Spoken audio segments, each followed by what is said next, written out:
Welcome welcome welcome back to the session class 10th के मेरे प्यारे बच्चे। How is it going? कैसा चल रहा है? जल्दी बताओ एक बार तेजी से। Am I audible and visible? Visible. आइए, स्वागत है आप सभी का आज के इस सेशन में। आशा करता हूं मैं आपको दिखाई और सुनाई दे रहा हूं।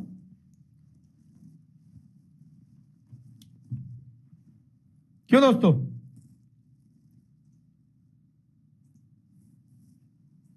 बताओ।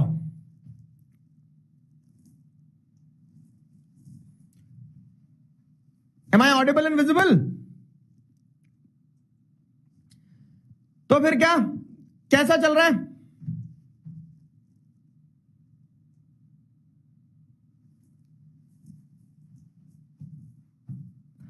देखो कहानी क्या है, कहानी मैं बताता हूं तुम्हें। कहानी यह है कि यह हमारा आखिरी हफ्ता है। अब आपके 3 चैप्टर बचे हैं, minerals and energy, map work और मैन्युफैक्चरिंग इंडस्ट्रीज। सिविक्स पूरा हो चुका है, इकोनॉमिक्स पूरा हो चुका है, हिस्ट्री पूरा हो चुका है। ठीक है, तो आखिरी के 2 चैप्टर और एक मैप वर्क बचा है। तो आओ दिल दिल लगा के इन चैप्टरों को कंप्लीट किया जाए। फटाफट एक बार तेजी से बता दो, मेरी आवाज तुम्हें सुनाई दे रही है और मैं तुम्हें दिखाई दे रहा हूं? अगर दिखाई सुनाई बेहतरीन तरह से दे रहे हैं तो आगे शुरू करते हैं कहानी। पतंग कितने लोगों ने उड़ा ली? अरे मुझे बहुत मजा आता है पतंग उड़ाने में, लेकिन टाइम नहीं मिल पा रहा। शाम में क्लास रहती पतंग का पड़ा। शाम में क्लास रहती।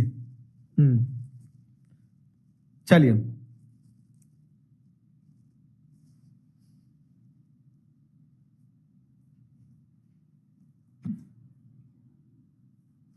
तुसी ना जाओ। अबे कहीं नहीं जा रहा हूं। डायनासोर गन से निशाना लगा दो। डायनासोर गन से निशाना लगाता हूं।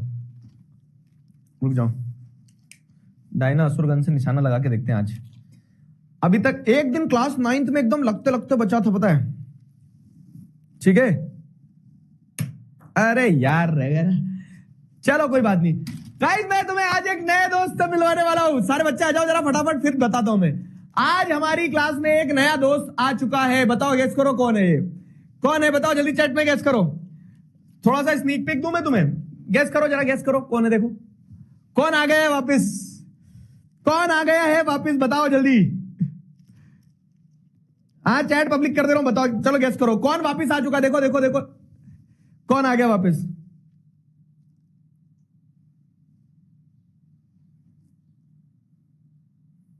बताओ बताओ कौन आया वापस? ये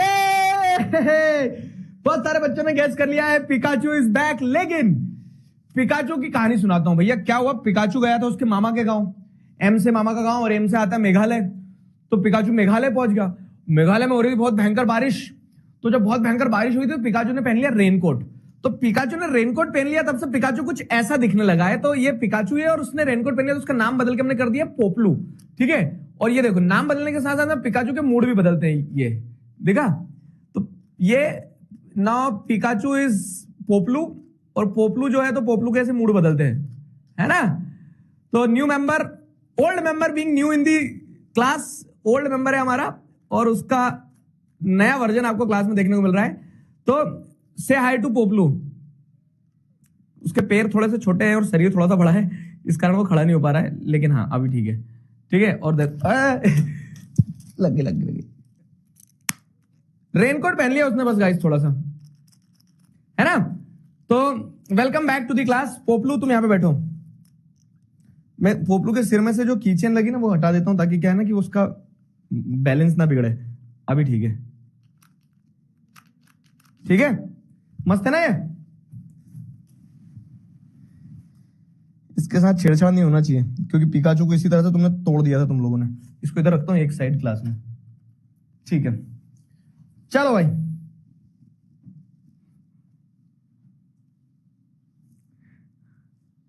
duplicate Pikachu. Poplu OP Hindi chat हो जाए एक बार।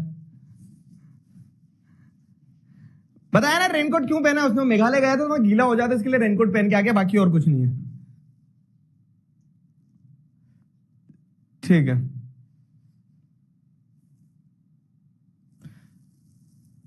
आ जाओ, सारे बच्चे आ गए?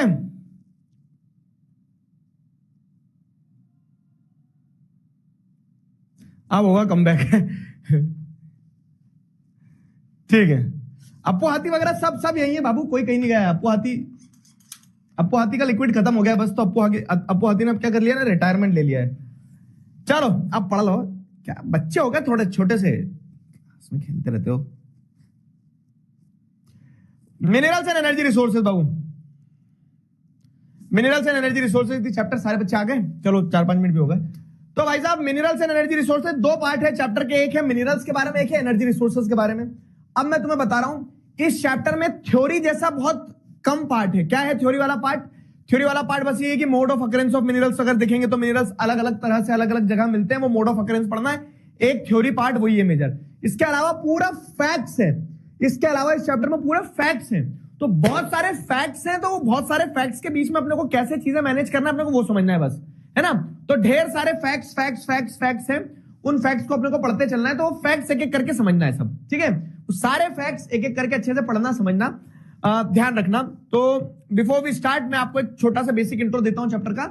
मिनरल्स एंड एनर्जी रिसोर्सेज, तो दो चीजें पढ़ेंगे अपन, एक मिनरल्स के बारे में, तो मिनरल्स अलग अलग प्रकार के हैं, कौन से हैं, कहां हैं, ये सारा सब कुछ। और एनर्जी रिसोर्सेज में, एनर्जी रिसोर्सेज में मिनरल्स हैं, जैसे अगर आप देखोगे ना तो मिनरल्स में मल्टीपल टाइप्स हैं, मेटालिक मिनरल्स, नॉन मेटालिक्स। टन से जिनमें आवाज आती है वो मेटालिक मिनरल, जैसे लोहा, कॉपर, तांबा, ये सब कुछ है ना, एल्यूमिनियम, तो ये मेटालिक मिनरल्स। नॉन मेटालिक मतलब वो जिसके अंदर टन से आवाज नहीं आती, जो मेटल नहीं होता है, वो नॉन मेटालिक मिनरल्स। अब ये metallic minerals, non metallic, metallic non metallic minerals के अलावा कुछ मिनरल्स एनर्जी मिनरल्स होते हैं, जिन्हें अपन एनर्जी रिसोर्सेज के फॉर्म में पढ़ेंगे, जैसे कोल, पेट्रोलियम वगैरह, जिनसे हमें एनर्जी मिलती है। तो ये तीन कैटेगरी में अपने को सारे मिनरल्स वगैरह अपने को पढ़ना है। अब मिनरल्स क्या है ना, मिनरल्स कैसे मिलते हैं? आसमान से नहीं गिरते मिनरल्स पानी की तरह, या फिर मिनरल्स जैसे अगर आप देखोगे ना तो ऐसा नहीं कि फैक्ट्री में बन रहे हैं minerals. Minerals are naturally occurring substance, जो आपको नेचर में मिल रहे हैं, नेचुरल रिसोर्स होते हैं मिनरल्स। बस क्या रहता है, वो पत्थर के साथ मिलेंगे। तो rocks are made up of minerals, बड़ी बड़ी पत्थरें जो रहती है, चट्टाने रहती है, जमीन जो रहती है अंदर, वो मिनरल्स ही हैं। लेकिन उसको आपको क्या करना होगा कि उसको आपको रिफाइन करना पड़ेगा। कुछ some rocks have one mineral like limestone, जैसे पूरी की पूरी रॉक ही मिनरल होती है। जो लाइमस्टोन का पत्थर रहता है ना, तो पत्थर ही मिनरल है अपने आप में, ठीक है। जो लाइमस्टोन का पत्थर रहता है वो पत्थर ही मिनरल है अपने आप में।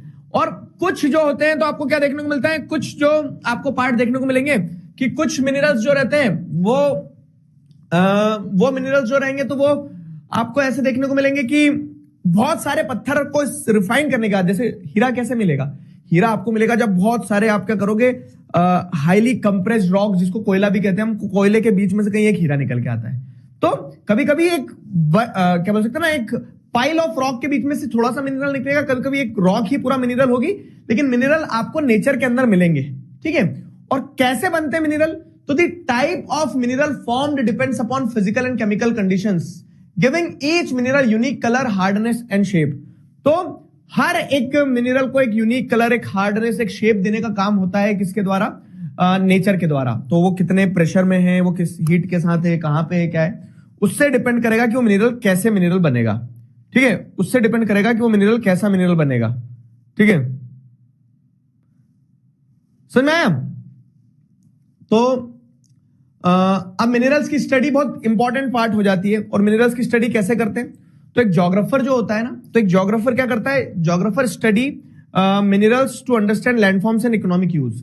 और एक जियोलॉजिस्ट जो रहता है, तो जियोलॉजिस्ट मिनरल्स को डिटेल में समझता है। ये दोनों टर्म्स में एक बार डिफरेंस समझ लेना कि ज्योग्राफर कौन है। एक ज्योग्राफर मतलब एक वो व्यक्ति जो मिनरल को as a part of earth पढ़ता है, पूरा अर्थ पढ़ रहे हैं आप, पूरे अर्थ में मिनरल भी एक हिस्सा है, ये पढ़ रहे हैं आप, वो ज्योग्राफर का काम है। और जियोलॉजिस्ट जो होता है, तो जियोलॉजिस्ट वो होता है जो एक मिनरल को स्पेसिफिकली पकड़ के पढ़ता है कि मिनरल का क्या एटॉमिक कंपोजिशन है, मिनरल कैसा बना, मिनरल के अंदर क्या है, उसकी एज क्या है, टेक्सचर क्या है, क्वालिटी क्या है, ठीक है। अब ये सब कुछ मैंने तुम्हें मिनरल के बारे में बता दिया, अलग अलग तरह से मिलते हैं सारा सब कुछ। इन आधार पर अगर मैं डेफिनेशन पे लेके चलूं तुम्हें, तो minerals are indispensable part of our life, मतलब ऐसी वो चीज जो हमारे जीवन का बहुत अभिन्न हिस्सा है, जिसको आप जीवन से अलग नहीं कर सकते हो, ठीक है, वो मिनरल्स कहलाते हैं। Minerals are indispensable part of our life. Minerals are defined as homogeneous naturally occurring substance with definable internal structure, ठीक है। होमोजेनस नेचुरली अकरिंग सब्सटेंस मतलब क्या है कि मिनरल्स एक तरह के जैसे आयरन है, तो आयरन आयरन कब कहलाएगा? जब वो पूरी तरह से उसके अंदर आयरन वाले एलिमेंट होंगे। तो ऐसे होमोजेनस, होमोजेनस मतलब हेट्रोजेनस मतलब जो अलग अलग चीजों से मिलकर बना। तो मिट्टी हेट्रोजेनस है, मिट्टी के अंदर सॉलिड पार्टिकल भी है, डस्ट पार्टिकल भी है, स्ट्रॉन्ग भी है, वीक भी है, तो वो होमोजेनस नहीं है, हेट्रोजेनस है। और मिनरल्स क्या हेट्रोजेनस? अगर डायमंड की बात करें तो पूरा डायमंड डायमंड ही है, एक ही मिनरल से बना है ना। तो मिनरल क्या है कि जब किसी भी एक धातु का या फिर कह सकते हैं किसी भी एक मिनरल का एक होमोजेनस नेचुरली अकरिंग सब्सटेंस आपको देखने को मिल रहा है कि जो नेचर में आपको पूरा एक जैसा मिल रहा है, उसको प्रोसेस करके एक निकाल रहे हो। जैसे मिट्टी को प्यूरिफाई करके आप उसमें से आयरन और निकालते हो। तो homogeneous naturally occurring substance with definable internal structure, जिसका इंटरनल स्ट्रक्चर डिफाइनेबल है कि आप डिफाइन कर सकते हो इतने एटम्स हैं, इतने मॉलिक्यूल्स हैं, जो भी है ना, इतना कार्बन बॉन्ड है उसका, तो वो मिनरल्स कहलाते हैं। तो minerals are naturally occurring substance with homogeneous, minerals are indispensable part of our life which are homogeneous naturally occurring substance with definable internal structure. ये मिनरल्स की आपकी डेफिनेशन हो जाएगी। क्लियर हुआ? बताओ कितने बच्चों को क्लियर है कि मिनरल्स क्या है? साइंस क्यों पढ़ा रहे हो सर? आज साइंस की क्लास है कि नहीं तुम्हारी? आज नहीं होती ना? हाँ,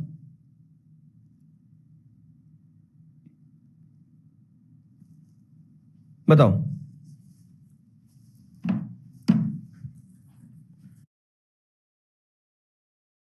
म्यूट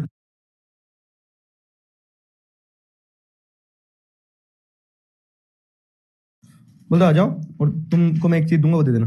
कर दिया चालू? हाँ, ठीक है। आप दिल्ली कब आ रहे हो? मुंबई जाते हैं लोग, दिल्ली थोड़ी जाते हैं। नहीं, काम से तो दिल्ली भी जाता आदमी। ठीक है, कल कल मिल रहे हैं दिल्ली दिल्ली के आसपास वाले बच्चे। सी यू ऑल टुमारो, ठीक है? वर्ल्ड बुक फेयर में मिलते हैं। तुम्हारे दिगराज सर को एज ए स्पीकर बुलाया है वहां पे, ठीक है? और एक सरप्राइज भी तुम्हारे लिए कल रिवील होगा, तो कल मिलते हैं, ठीक? तो ये चैप्टर का बेसिक पार्ट है।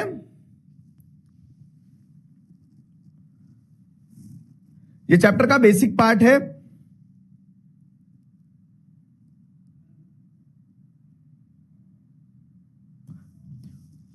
होमोजेनस साइंस में पढ़ा है, हाँ, वेरी गुड। तो व्हाट इज अ मिनरल, ये देख लिया। अब मिनरल आपको किस किस तरह से मिलते हैं, तो सुनना मेरी बात। ये वाला जो पार्ट है चैप्टर का, ये चैप्टर का पार्ट बड़ा इंपॉर्टेंट है, क्योंकि यही एक चैप्टर का ऐसा पार्ट है जो कोर थ्योरी है, मतलब जिसको समझना है, बाकी सारे फैक्ट्स हैं। तो ये इसके चांद, सितारे, फूल और शबनम सारी चीजें लगा देते हैं इस पे। ये इंपॉर्टेंट क्वेश्चन है, ठीक है? मल्टीपल तरीके से पूछा जा सकता है। तो mode of occurrence of minerals, तो मिनरल्स आपको किस किस तरह से मिलेगा, ये mode of occurrence of minerals वाला टॉपिक हो गया। Mode of occurrence of minerals की अगर बात करें तो मिनरल्स में अकर इन वेरियस वेज, ठीक है? अलग अलग तरह से मिनरल्स आपको देखने को मिल जाएंगे। And what are those various ways, तो वो जो अलग अलग तरीके हैं जिनमें आपको मिनरल्स देखने को मिल सकते हैं, वो कौन कौन से हैं? कि मिनरल्स आपको इग्नियस और मेटामॉर्फिक रॉक्स में वेन्स और लोड्स के फॉर्म में देखने को मिलेंगे। सेडिमेंट्री रॉक्स में मिनरल्स आपको देखने को मिलेंगे किस तरह से, बेड्स और लेयर्स के फॉर्म में, भी सब समझाऊंगा, ठीक है? मिनरल्स आपको डिकम्पोजिशन के कारण आपको residual mass of weathered material के फॉर्म में भी देखने को मिल सकते हैं। मिनरल्स आपको एलुवियल सॉइल में प्लेसर डिपॉजिट के फॉर्म में भी देखने को मिल जाएंगे। प्लेसर डिपॉजिट के फॉर्म में कैसे, वो भी समझाऊंगा। ओशन वाटर में मिनरल्स आपको कॉमनली देखने को मिल जाएंगे, डिसॉल्व्ड इन दी वाटर। तो ये 5 तरीके हैं जिनसे आपको मिनरल्स देखने को मिलते हैं। अब ये 5 तरीके मैं आपको समझाता हूं, देखो कैसे, ठीक है? Mode of occurrence of minerals जो है, तो इस पे थ्योरी पे क्वेश्चन बनता है। कल क्लास नहीं है आपकी, कल कहां है क्लास? कल क्लास थोड़ी ना, कल क्लास नहीं है। कल तो मैं 6 बजे कहीं और रहूंगा ना, तो कल क्लास नहीं है। इस हफ्ते अपना लेकिन हो जाएगा। आप जैसे अब आपकी एक मैप वर्क बच रही है, एक मैन्युफैक्चरिंग इंडस्ट्रीज बच रही है ना? देखो पोपलू भी खुश है इसी बात पे, बोल रहे कि हाँ सही है। पोपलू, इसका घर का नाम पोपलू है, स्कूल में इसका नाम पिकाचू है, ठीक है? तो जब ये घर पे रहता है ना तो इसको पोपलू बोलते हैं। अरे थोड़ा टेढ़ा टेढ़ा क्यों घूम रहा है भाई? देखो इसका मूड क्या है इस समय, खुश है ना? थोड़ा गर्दन फंस रही है उसकी, उसको कुछ हो गया मेरे हिसाब से। हाँ, खुश है वो भी, सीधा खड़ा हो जाए ना। ये खुश है ना, देखो, हाँ खुश है।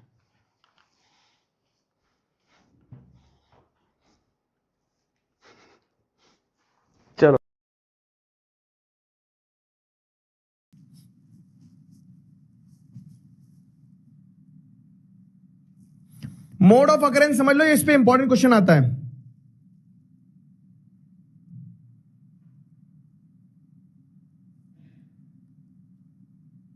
अबे कोई कहीं नहीं जा रहा, छोड़ के पढ़ लो चुपचाप।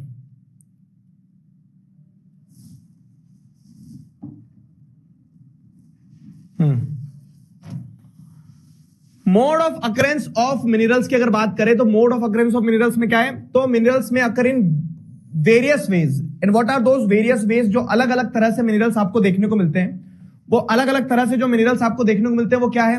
तो सबसे पहला तो है कि इन इग्नियस एंड मेटामॉर्फिक रॉक्स में आपको मिनरल्स देखने को मिलेंगे। कहां पे? मिनरल्स में अकर इन क्रैक्स, कर्विक्स, फॉल्ट्स, जॉइंट्स, और ये वेन्स और लोड्स के फॉर्म में। मेटामॉर्फिक रॉक क्या होती है? इसे रॉक का एक साइकिल रहता है, ठीक है। ये पहला, ये दूसरा, ये तीसरा, ये चौथा और ये पांचवा। पांचों समझाता हूं, पहला समझाता हूं, ठीक है। वेन्स एंड लोड्स के फॉर्म में कैसे मिलेंगे? तो रॉक का एक साइकिल रहता है। जैसे जब नई नई रॉक बनती है, वॉल्केनिक इरप्शन के बाद में नई रॉक बन गई, मान लो ये जम गई, तो इसको इग्नियस रॉक बोलते हैं, ठीक है। इग्नियस रॉक के बाद में क्या होता है कि इग्नियस रॉक के ऊपर जब सनलाइट, वाटर, विंड, ये सब काम करता है, तो वो रॉक्स के अंदर क्या होता है, क्रैक्स वगैरह आती है, वो सारा सब कुछ। तो वो मेटामॉर्फिज्म प्रोसेस होती है, जिसमें जमीन टूटती है, बिगड़ती है, बनती है।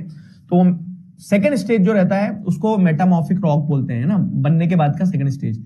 तो मेटामॉर्फिक रॉक में क्या होता है? मेटामॉर्फिक रॉक में जैसे अगर आप देखोगे तो वेन्स एंड लोड्स के फॉर्म में आपको मिनरल्स देखने को मिलेंगे। कि जैसे ये वेन्स जैसे शरीर में होती है ना इंसान के, कि वेन्स हैं ये, ठीक है। तो जब थोड़ी ज्यादा रहेंगी तो इसको लोड्स बोल देते हैं। लोड्स के फॉर्म में आपको मिनरल्स देखने को मिल रहे हैं कि ये डिपॉजिटेड है, ठीक है। ये मिनरल्स यहाँ डिपॉजिटेड है इस तरह से। तो ये पूरा अगर लिथोस्फेरिक स्लैब है, लिथोस्फेरिक स्लैब मतलब कि अगर ये जमीन का पूरा हिस्सा है, तो इस जमीन के हिस्से में मिनरल्स आपको ऐसे वेन्स, लोड्स के फॉर्म में मिलेंगे, कंसंट्रेटेड। वेन्स और लोड्स के फॉर्म में मिनरल्स ऐसे कंसंट्रेटेड मिलेंगे। तो पहला मोड ऑफ अकरेंस आपका ये हो गया, वेन्स एंड लोड्स। समझना हाँ, ये कि इग्नियस और मेटामॉर्फिक रॉक्स में फर्स्ट स्टेज और second stage of the rock cycle जो रहता है, तो उस इग्नियस और मेटामॉर्फिक रॉक में आपको वेन्स और लोड्स के फॉर्म में मिनरल्स मिलेंगे। जैसे एग्जांपल के तौर पे कॉपर, टिन, जिंक जो है ना, तो ठीक है, कॉपर, टिन, लिंक, ये जो है VEINS, वेन्स एंड लोड्स, ठीक है। वेन्स और लोड्स के फॉर्म में आपको मिनरल्स देखने को मिलेंगे। एग्जांपल में कॉपर, टिन, जिंक वगैरह ये हो गया। इग्नियस और मेटामॉर्फिक रॉक में आपको देखने को मिलेगा। पहला हो गया। दूसरा mode of occurrence of mineral क्या है? दूसरा mode of occurrence of mineral जो है, तो आपको मिनरल्स मिलेंगे बेड्स और लेयर्स के फॉर्म में। बेड्स और लेयर्स के फॉर्म में, है ना।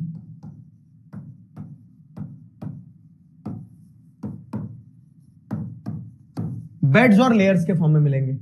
तो बेड्स और लेयर्स की अगर बात करें तो जैसे ये मिनरल जब ऐसे होते हैं ना कि वो एक हॉरिजॉन्टल लेयर में आपको देखने को मिल रहे हैं, पूरा का पूरा एक स्ट्रैटा बना हुआ है, पूरा एक लेयर बनी हुई है। उस लेयर के फॉर्म में जब आपको मिनरल देखने को मिलेंगे तो इसको बेड्स और लेयर्स बोलेंगे, ठीक है। इसको बेड्स और लेयर्स बोलेंगे। तो अब देखो क्या है, ये मिनरल आपको निकालना है वेन्स के फॉर्म में, ऐसे इसे मिनरल ऐसे वेन्स और लोड्स के फॉर्म में।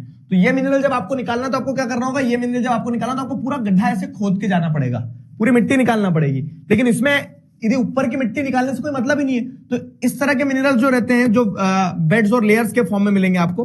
तो बेड्स और लेयर्स के फॉर्म में जो मिनरल्स मिलते हैं, उन बेड्स और लेयर्स के फॉर्म वाले मिनरल्स को अगर आपको एक्सट्रैक्ट करना है तो आपको क्या करना होगा? यहां आपको एक टनल बनाना होगी, ठीक है। अब वो टनल बना के नीचे उतरोगे, और टनल बना के नीचे उतरने के बाद में फिर ये मिनरल को खोद के फिर ले जाओगे। ये मिनरल को फिर खोद के आप ले जाओगे ऐसे, ठीक है। तो बेड्स एंड लेयर्स में आपको कहां मिलेंगे? जहां सेडिमेंट्री रॉक्स रहती है। सेडिमेंट्री रॉक क्या होती है?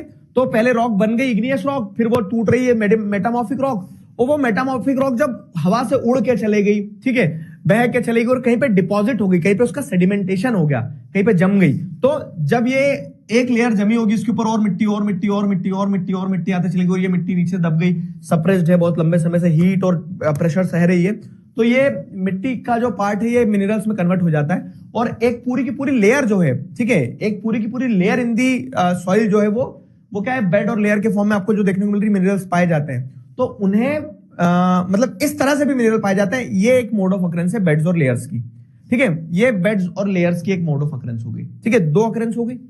तीसरा तरीका जिससे मिनरल्स आपको मिलते हैं वो कौन सा है? ठीक है, वेन्स एंड लॉर्ड्स हो गया, बेड्स एंड लेयर्स हो गए। तीसरा क्या है आपका? Residual mass of weathered material.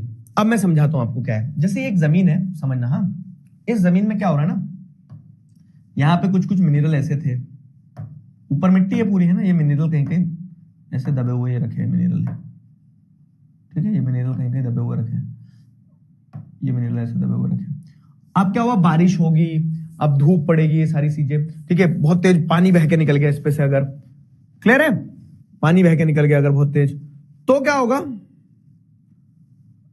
तो क्या होगा, समझना। तीसरा residual mass of weather material बता रहा हूं, तो क्या होगा ना कि ऊपर की मिट्टी जैसे मान लो बह गई, अब येलो कलर ऊपर का हटा देता हूं, मान लो मैं, सब कुछ हट गया भगवान ठीक है, तो ऊपर की मिट्टी बह गई, अब पानी गिरा तो ऊपर की मिट्टी बह गई। अब मिट्टी बह जाने के बाद में क्या है कि जो सॉल्यूबल पार्ट था, मिट्टी जो थी, मिट्टी सॉल्यूबल पार्ट था, तो मिट्टी तो बह गई, सॉल्यूबल पार्ट था ना वो, residual mass of weathered material. तो वेदरिंग मतलब क्या होता है कि मिट्टी का टूट जाना, बह जाना, उड़ जाना, वो तो जो वेदर्ड मटेरियल था वो तो बह गया, उड़ गया, चले गया वहां से, और जो रेसिडुअल रह गया, मतलब जो बचा हुआ पार्ट रह गया ना, residual mass of weathered material मतलब कि जो बचा हुआ पार्ट रह गया उसको रेसिडुअल मास कहा जाएगा। तो जो बचा हुआ पार्ट है उसमें जो आपको मिनरल्स मिल रहे हैं, जो रेसिड्यूज बच गए हैं, ठीक है, जो रेसिड्यूज बच गए, उसे हम residual part of weathered material कहेंगे। तो मिनरल्स इस तरह से भी मिलते हैं कि जमीन है, जमीन पे से पानी हवा के कारण जो सॉल्यूबल पार्ट था वो तो चले गया, वेदर्ड मटेरियल तो बह गया, लेकिन जो बच गया, जो ठोस हिस्सा था, ऐसे समझ लो जैसे ऐसा होता है ना कभी कभी कि हाँ, इमेजिन करना, हाँ, जैसे क्रिसमस पे वो केक मिलते थे स्कूल में, कॉन्वेंट स्कूल वाले बच्चे जानेंगे, तो उसका ऊपर का पार्ट तो फ्लफी फ्लफी रहता था, सॉफ्ट सॉफ्ट रहता था, तो अगर उस पर अगर तुम पानी डालोगे ना तो ऊपर ऊपर का जो सॉफ्ट पार्ट है वो तो पूरा बह जाएगा, लेकिन उसके अंदर जो गुलकंद और वो चेरी टाइप की चीजें एम्बेडेड रहती थी, तो वो गुलकंद और वो चेरी टाइप की चीजें जो एम्बेडेड रहती थी उसमें, वो चीज तो रह जाती थी, है ना, मतलब ऊपर धसी जो रहती, तो वो पानी के साथ थोड़ी ना बहेगी, पानी के साथ में सॉफ्ट सॉफ्ट पार्ट तो केक का बह जाएगा, लेकिन उसमें जो धसी हुई चीजें रहती थी वो तो रह जाएगी। तो वो धसी हुई चीजें क्या है, फिर वो उठा के खा लेता है आदमी, ठीक है। तो residual mass of weather material क्या है कि वेदरिंग के बाद में जो बाद हिस्सा बच जाता है ना ठोस, वो मिनरल रहता है, ठीक है। तो ये तीसरा मोड ऑफ अकरेंस है, ठीक है, formed by the decomposition of surface rock. तो जो सरफेस रॉक है वो टूटती फूटती है, ठीक है, और जो रिमूवल सॉल्युबल कॉन्स्टिट्यूएंट्स रहते हैं ना, रिमूवल सॉल्युबल कॉन्स्टिट्यूएंट जो बह सकते हैं, जा सकते हैं, वो तो बह गए, तो बचा क्या है, residual mass of weathered material बचा है, ठीक है। तो residual mass of weathered material बचा है, रेसिडुअल मास ऑफ वेदर्ड मतलब remaining part of the mineral which is left after the weathering. ऐसे भी लिख दोगे तो भी गलत नहीं है, बस मैं शब्द समझाना चाह रहा हूं, ठीक है। तो रेसिडुअल पास ऑफ वेदर्ड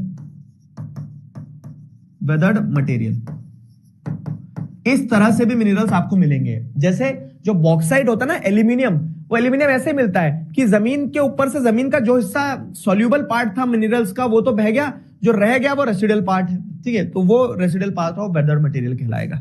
समझ गए? बताओ वेटेज क्या है चैप्टर का सर मैं केक पे पानी क्यों ही मारूं, पूरा केक खाऊंगी। अबे चटोरे बच्चे मैंने एक एग्जांपल दिया तुम्हें,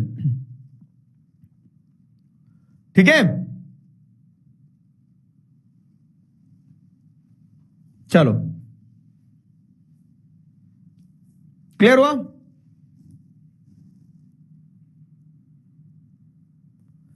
वेन्स एंड लोड्स में क्या डिफरेंस है? जब वो थिन डिपॉजिट्स रहते हैं तो वेन्स कहलाते हैं, जब वो थिक डिपॉजिट्स हो जाते हैं, थोड़े मोटे हैं, तो लोड्स कहलाएंगे, ठीक है, वही रहता है बस। अब चौथा मोड ऑफ अकरेंस क्या है मिनरल्स का, पता है? चौथा मोड ऑफ अकरेंस है प्लेसर डिपॉजिट्स। प्लेसर डिपॉजिट्स, अब प्लेसर डिपॉजिट समझना क्या है। तो ये पहाड़ है ना, अब ये पहाड़ है, अब यहां से एक नदी आएगी ऊपर से, पहाड़ पे से नदी बह के चले जाएगी इससे आगे, ठीक है, कल कल करते हुए नदी बहते हुए चले गई आगे पानी। तो हाँ, residual mass of weathered material कहाँ है?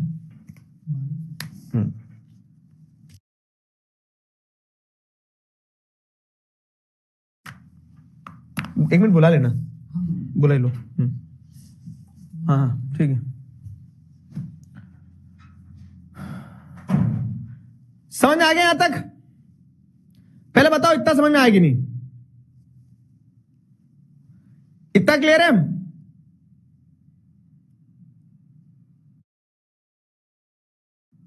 अरे बता दो इतना क्लियर है कि नहीं। वेटेज देखो, मैं बता रहा हूं, वेटेज ऐसा है कि 20 नंबर की ज्योग्राफी आना है, 20 नंबर में सब कुछ आना है।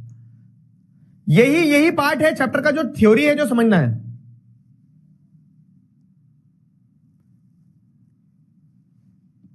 वेन्स, हाँ वेन्स में क्या है ना, जब थिनर पार्ट है तो वेन से, जब मोटे पार्ट है तो लोड्स हैं। Residual mass of weather material तक क्लियर है?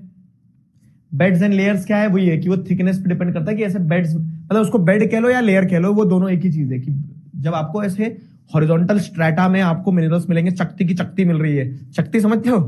अभी मकर संक्रांति पे तुम्हारे घर पे चकतियां बनेगी, ठीक है?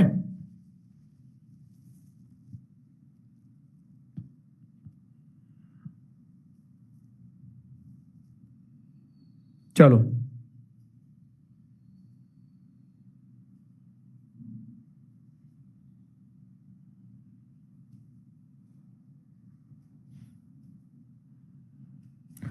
ठीक। अबे ब्लैक स्क्रीन नहीं है, वो उस समय आया था, मेरा पैर वायर पे चले गया था बस।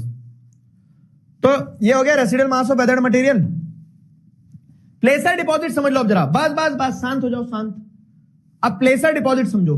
तो प्लेसर डिपॉजिट में क्या होता है ना, जैसे एक पहाड़ से नदी उतरी, तो अब जब ये पहाड़ से नदी उतरेगी, तो पहाड़ से नदी जब उतरती है, तो पहाड़ से नदी उतरती है तो क्या करती है कि अपने साथ ऊपर से तोड़ फोड़ मचाते हुए लाएगी, है ना, बहुत सारा मिट्टी कण पार्टिकल ये सब लेके आएगी पहाड़ से जब नदी उतरेगी तो अपने साथ बहुत सारा मिट्टी कण पार्टिकल्स ये सारा सब कुछ लेके आती है। फाइन, ये सारा सब कुछ लेके आती है नदी, ठीक है, ये सारा सब कुछ लेके आती है। और ये सारा सब कुछ लाने के बाद में नदी क्या करती है, सारा सब कुछ लाने के बाद में नदियां यहाँ डिपॉजिट करते चले जाती है, ठीक है। यहाँ सारा सब कुछ नदियां जो है वो डिपॉजिट करते चले जाती है। क्यों? क्योंकि ऊपर से जब आ रही तो ऊपर से तो स्लोप के साथ आ रही, तो स्लोप के साथ सारा मटेरियल बहा के ले आएगी वो। लेकिन जब वो फुटहिल्स पे पहुंचेगी ना नदी, मतलब जब फुटहिल्स पे पहुंचेगी नदी, तो फुटहिल्स पे पहुंचते से वो क्या करेगी ना, सारा मटेरियल यहाँ पे पटक देगी, डंप कर देगी, डिपॉजिट कर देगी। फुटहिल्स पे पहुंचते से सारा मटेरियल वहां डिपॉजिट कर देंगी। तो फुटहिल्स पे पहुंच के जब सारा मटेरियल वो वहां डिपॉजिट कर देंगी ना, तो वो डिपॉजिटेड मटेरियल जो है, ये समझ रहे हो, ये जो डिपॉजिटेड मटेरियल है यही प्लेसर डिपॉजिट कहता है। समझ में आ रही मेरी बात? तुमने देखा होगा क्या कि जहां पे नदी जैसे घूम रही होती है, जहां से नदी उतर के जहां से सीधी हो रही होती है, उस जगह पे बहुत सारी मिट्टी आके डिपॉजिट होती जाती है। क्यों? क्योंकि मिट्टी नदी ऊपर से तो ले आई अपने साथ, फोर्स से तो ले आई, लेकिन जहां से टर्न लिया तो वो कोने पे बोले कि मिट्टी तुम यहीं रहो, मैं जाती हूँ आगे, है ना। तो नदी अपना सारा डिपॉजिटेड वर्क जो है वो डिपॉजिशन का काम यहाँ पे कर देती है फुटहिल्स पे। फुटहिल्स मतलब कि जो पहाड़ों के बेस रहते हैं, पहाड़ों के बेस पे सारा मटेरियल डिपॉजिट तो कर देती नदी, ठीक है। पहाड़ों के पैरों पे मटेरियल जो है अपना सारा डिपॉजिट तो कर देती नदी। और यहाँ पे जो डिपॉजिटेड मटेरियल रहता है, तो ये डिपॉजिटेड मटेरियल जो रहता है, इसी के अंदर आपको मिनरल्स मिल जाएंगे, इसी के अंदर आपको सोना चांदी ये सब मिलेगा। तो गोल्ड वगैरह जो है तो प्लेसर डिपॉजिट के फॉर्म में आपको देखने को मिलता है, ठीक है। तो ये चौथा हो गया प्लेसर डिपॉजिट। प्लेसर डिपॉजिट क्लियर है? बताओ, क्लियर हुआ? डिपॉजिट मतलब जमा हो जाना, ठीक है। प्लेसर डिपॉजिट, हाँ हाँ, प्लेसर डिपॉजिट समझ में आ गया। और पांचवा जो है, तो पांचवा बड़ा सिंपल सीधा स्ट्रेट है। क्या है पांचवा? पांचवा है आपका minerals are also found in ocean water. Minerals आपको ओशियन वाटर में भी मिल जाएंगे, ये पांचवा पॉइंट है आपका, ठीक है। पांचवा है ओशियन वाटर। तो अब मैं तुम्हें एक चीज बताता हूं, सॉल्ट कहां मिलता है आपको? नमक के पानी के अंदर। तो ये समुद्र है अगर, तो समुद्र के अंदर ये पानी है, ठीक है। इस समुद्र के पानी में आपको यहाँ बेस में डिपॉजिटेड मिनरल्स भी मिल जाएंगे, या फिर पानी के अंदर भी मिल जाएंगे, जैसे ब्रोमाइन हो गया, क्या बोलते हैं, कॉमन सॉल्ट हो गया हमारा। तो ये सब कुछ आपको ओशियन वाटर के अंदर मिल जाएगा। दुनिया का सबसे ज्यादा मिनरल पता कहाँ है? ओशियन वाटर के अंदर है। दुनिया का सबसे ज्यादा मिनरल ओशियन वाटर के अंदर ही मिलता है। तो ये आपका ओशियन वाटर में मिनरल्स पाए जाते हैं। 5 मोड ऑफ अकरेंस है मिनरल्स की, 5 तरीके से आपको मिनरल्स मिलते हैं। अब बताओ, क्लियर है? क्रिस्टल क्लियर है? पोपलू दिखा दो सर। अब क्या पोपलू को घर ले जाओगे क्या तुम्हारे? ठीक है, देखो पोपलू भी खुश है, क्लियर है ना? हाँ खुश हो गया, देखो देखो देख मुस्कुरा रहा है। ठीक है, चलो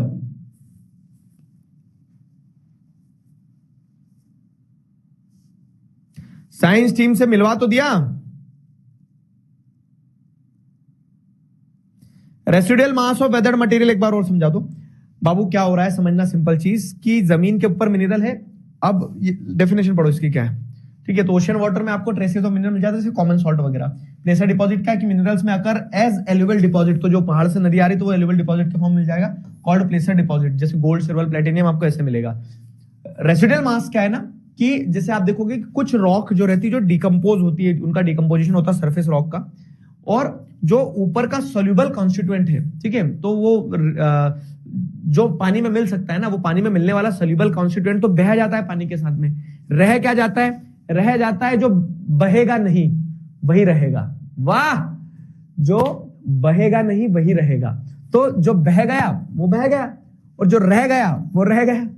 मतलब कि मिट्टी है, मिट्टी के ऊपर जब पानी, हवा, प्रेशर, धूप, ये सारी चीजें काम करती है, मिट्टी टूटती है। तो उसी के कारण क्या होता है, सरफेस रॉक का डिकम्पोजिशन होता है, and the removal and there is removal of the soluble constituents. जो पानी के साथ बह के निकल जाएंगे वो सॉल्युबल कंस्टिट्यूएंट्स तो रिमूव हो जाते हैं। बच क्या जाता है? बच जाता है leaving a residual mass of weathered material. तो वेदरिंग के बाद में, टूट फूट के बाद में जो ठोस पदार्थ था, जो मिनरल था एक्चुअली में, वो बच जाएगा। तो वो जब बच गया, तो जो मिनरल बच गया उसके अंदर ओर्स है, ठीक है, तो उन मिनरल्स को फिर एक्सट्रैक्ट किया जाता है। जैसे एल्यूमिनियम वगैरह जो है वो आपको इसी तरीके से मिलते हैं, ठीक है। तो ये देखो, अब यहां पे मैंने डायग्राम भी बनाया है।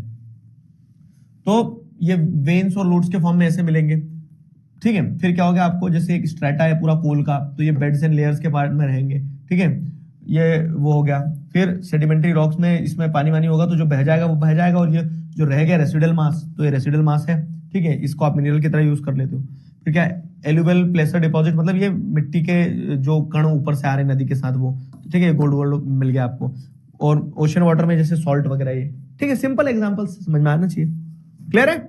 चलो आ जाओ, इस सवाल का जवाब दो। यही थ्योरी पार्ट था बस इस चैप्टर में मेन, ठीक है।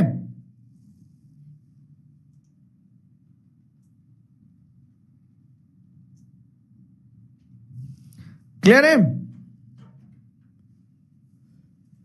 एक बार घुमा के लाना दोस्त है।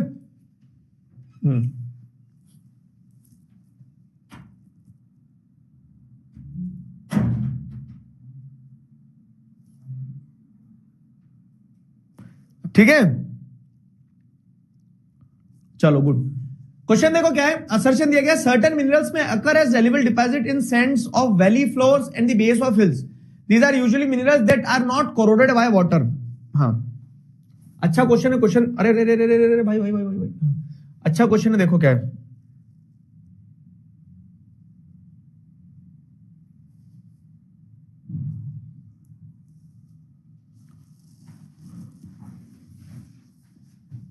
बताओ, 2025 में आया हुआ सवाल है ये, इस साल एग्जाम में आया था आपके सीनियर्स के, आपके भी आ जाए तो बोलना मत कि बताया नहीं। कल इंग्लिश की मैराथन करी थी, कितने बच्चों ने करी थी कल इंग्लिश की मैराथन?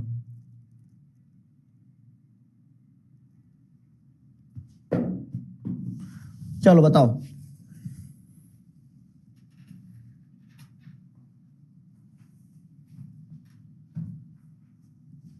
बताओ बताओ। 3, जल्दी बोल दे दो, इसका आंसर दे दो फटाफट, आंसर दो जरा तेजी से।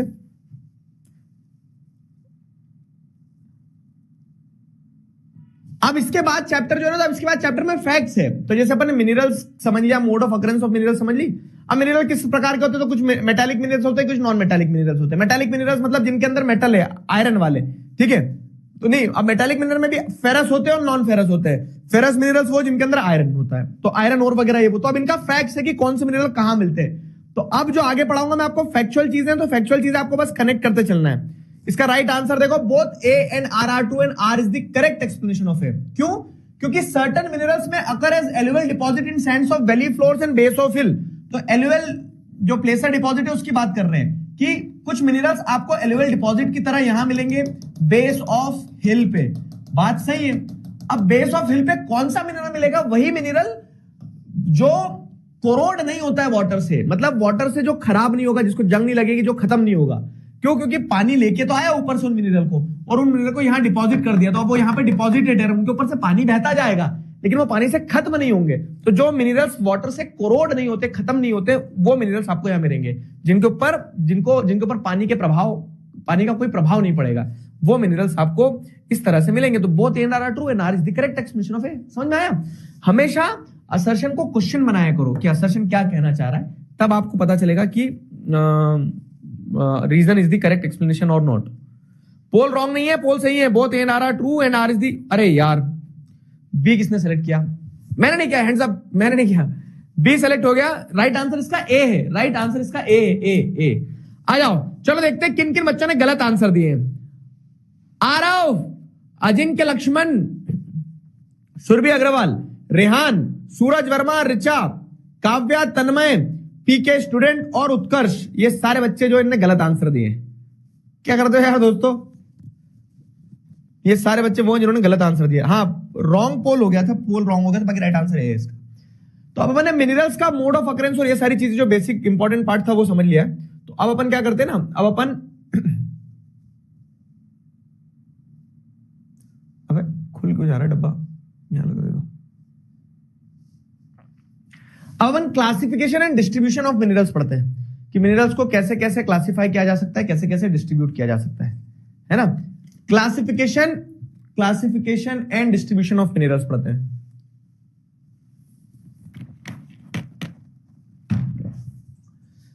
Classification and distribution of minerals पढ़ेंगे अब। हाँ, रिजल्ट गलत है। ए इज द राइट आंसर। एक बच्चा बोल रहा सर मेरा कीचेन नहीं आया, उसकी जगह पोपलू दे दो। वाह, स्वार्थी बच्चे। इतना कुछ दे रहे हैं तुम्हें, उसमें तुम्हारा पेट नहीं भरा क्या कि तुम्हें मेरा पोपलू पे नजर आ गई?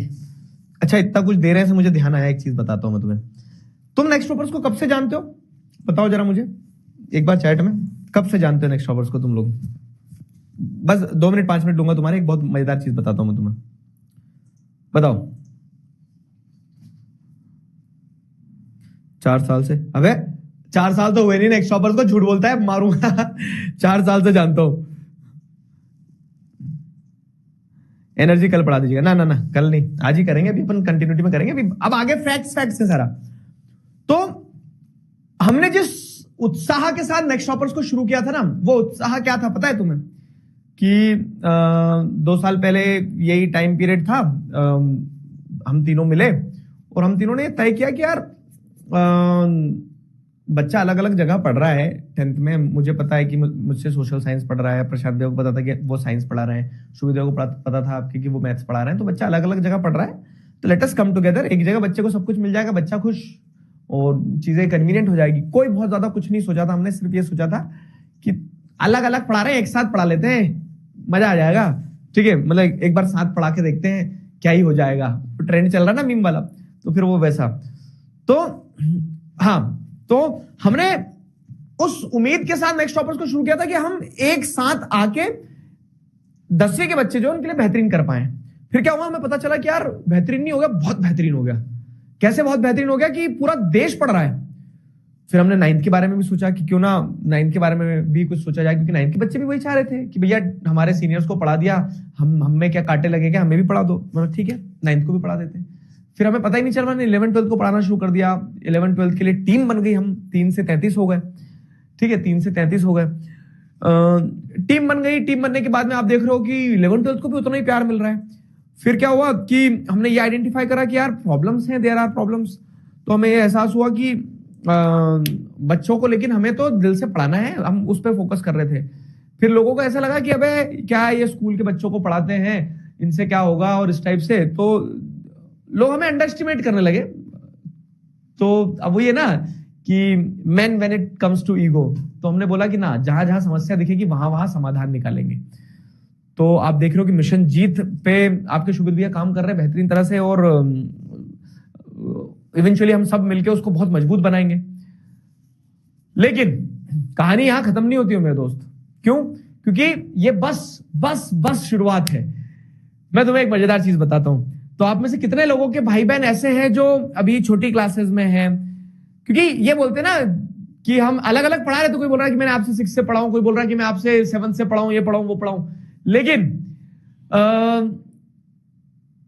हम साथ मिलकर अगर आपको 6-7 से पढ़ाने लग जाते तो सोचो आज 10वीं का सफर कितना और सुहाना होता, कितना सॉलिड फाउंडेशन आपका बन गया होता।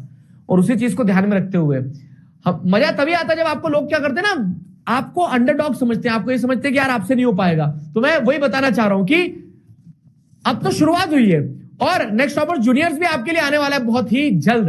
ये जो नेक्स्ट टॉपर जूनियर आपके लिए आएगा ना, तो आप तो सीनियर हो जाओगे, लेकिन आपके बहुत सारे भाई बहन जो हैं उनका भविष्य आप हमारे सुपुर्द छोड़ सकते हो। क्यों? क्योंकि जैसे हमने बताया आपको क्या कि हम देश का भविष्य बनाते हैं, तो उसी भविष्य बनाने की डायरेक्शन में एक कदम और आगे बढ़ते हुए बहुत जल्द आपके लिए एक और मजेदार सरप्राइज आने वाला है, and that is next toppers juniors. ठीक है? और ये जो बच्चा बोल रहा है कि 4 साल से नेक्स्ट टॉपर्स को जानता हूं, ठीक है, कोई बात नहीं। तुम फ्यूचर से आए हो ना, जब 4 साल का हो जाएगा तब तो बोलेंगे ना लोग कि 4 साल को जानता हूं। तुम तो जानोगे ना जब से 4 साल का जानता हूं करके।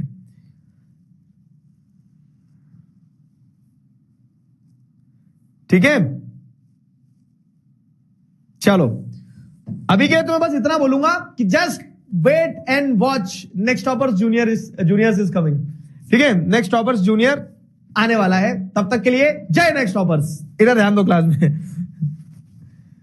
तो क्लासिफिकेशन ऑफ मिनरल्स जो है, classification and distribution of minerals वाली जो चीज है उस पर फोकस करते हैं। Classification and distribution of minerals क्या है? Classification and distribution of minerals कि मिनरल्स तो बहुत सारे मिनरल्स, जैसे अपने स्टार्टिंग में देखा कि मिनरल्स मेटालिक होते हैं, नॉन मेटालिक होते हैं, एनर्जी मिनरल्स होते हैं। तो अब पूरा फैक्ट है कि मिनरल्स को अगर हम देखें तो मिनरल्स आपको देश के अलग अलग हिस्से में मिलेंगे, जैसे पेनिनसुला रॉक जो है, वेस्टर्न घाट जो है, ईस्टर्न घाट जो है, राजस्थान जो है, इन जगह पे मिनरल्स मिलते हैं। अब मिनरल्स का जो मैंने चार्ट स्टार्टिंग में आपको बताया था ये वाला, कि कुछ मिनरल्स क्या होते हैं ना, मेटालिक मिनरल्स होते हैं जिनके अंदर मेटल है। मेटल है मतलब जिनमें से टन से आवाज आती है, जिनके अंदर धातु होती है, तो वो मेटालिक मिनरल्स होते हैं।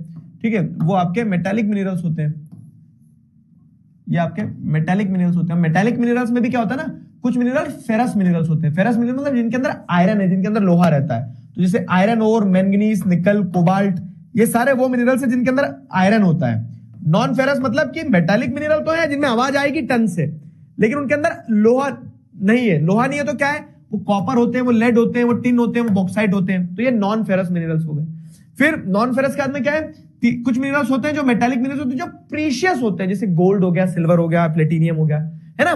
तो ये मेटालिक मिनरल्स की कैटेगरी। और वैसे ही कुछ मिनरल्स क्या होते हैं, नॉन मेटालिक होते हैं। मतलब नॉन मेटालिक यानी कि जिसके अंदर टन से आवाज नहीं आती है। ठीक है, तो जैसे क्या है, mica, salt, potash, sulphur, granite, limestone, marble, sandstone, ये सारे के सारे नॉन मेटालिक मिनरल्स हैं। ठीक है, ये सारे के सारे नॉन मेटालिक मिनरल्स हैं। ये सब नॉन मेटालिक मिनरल्स हैं। तो metallic minerals, non metallic minerals. फिर वैसे क्या है, एनर्जी मिनरल्स होते हैं कुछ, वो मिनरल्स जिनके अंदर क्या है ना, जिनके अंदर एनर्जी होती है। एनर्जी अभी आगे पढ़ेंगे। तो अपन पहले क्लासिफिकेशन में अगर फेरस मिनरल्स को समझे तो फेरस मिनरल्स क्या है? फेरस मिनरल्स वो मिनरल्स जिनके अंदर आयरन है। तो ये आयरन वाले minerals are very important for industrial development, industries के लिए बहुत जरूरी होते हैं। ठीक है, अब आयरन मिनरल्स की बात करें तो आयरन अपने आप में एक फेरस मिनरल्स की कैटेगरी है ना। तो आयरन मिनरल की बात करें तो मैग्नेटाइट जो होता है, आयरन के टाइप बता रहा हूं, फाइनेस्ट क्वालिटी ऑफ आयरन है मैग्नेटाइट, जिसके अंदर बहुत हाई कंटेंट होता है, अप टू 70% आयरन देखने को मिल जाएगा। हेमेटाइट जो होता है मोस्ट इंपॉर्टेंट इंडस्ट्रियल ओर है।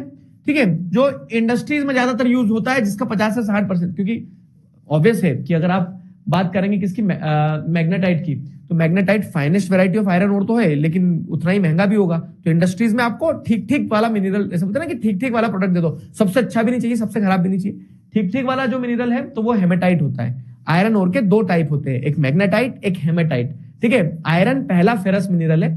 तो पहले फेरस मिनरल में अपन क्या पढ़ रहे हैं, एक मैग्नेटाइट है, एक हेमेटाइट है। 2 तरह के आयरन ओर होते हैं। मैग्नेटाइट ज्यादा अच्छी क्वालिटी का होता है, हेमेटाइट इंडस्ट्रियल आयरन कहा जाता है, जिसमें 50 से 60% तक का आयरन कंटेंट रहता है। अब आयरन ओर माइंस कहां है देश में, फैक्ट है क्योंकि पूरा, तो देखो 4 बेल्ट दिए गए हैं आपको, आपकी उसमें 4 बेल्ट दिए गए हैं। आयरन ओर माइंस कहां है, तो ये 4 बेल्ट दिए गए हैं। ठीक है, कंट्री के ये 4 बेल्ट दिए गए हैं।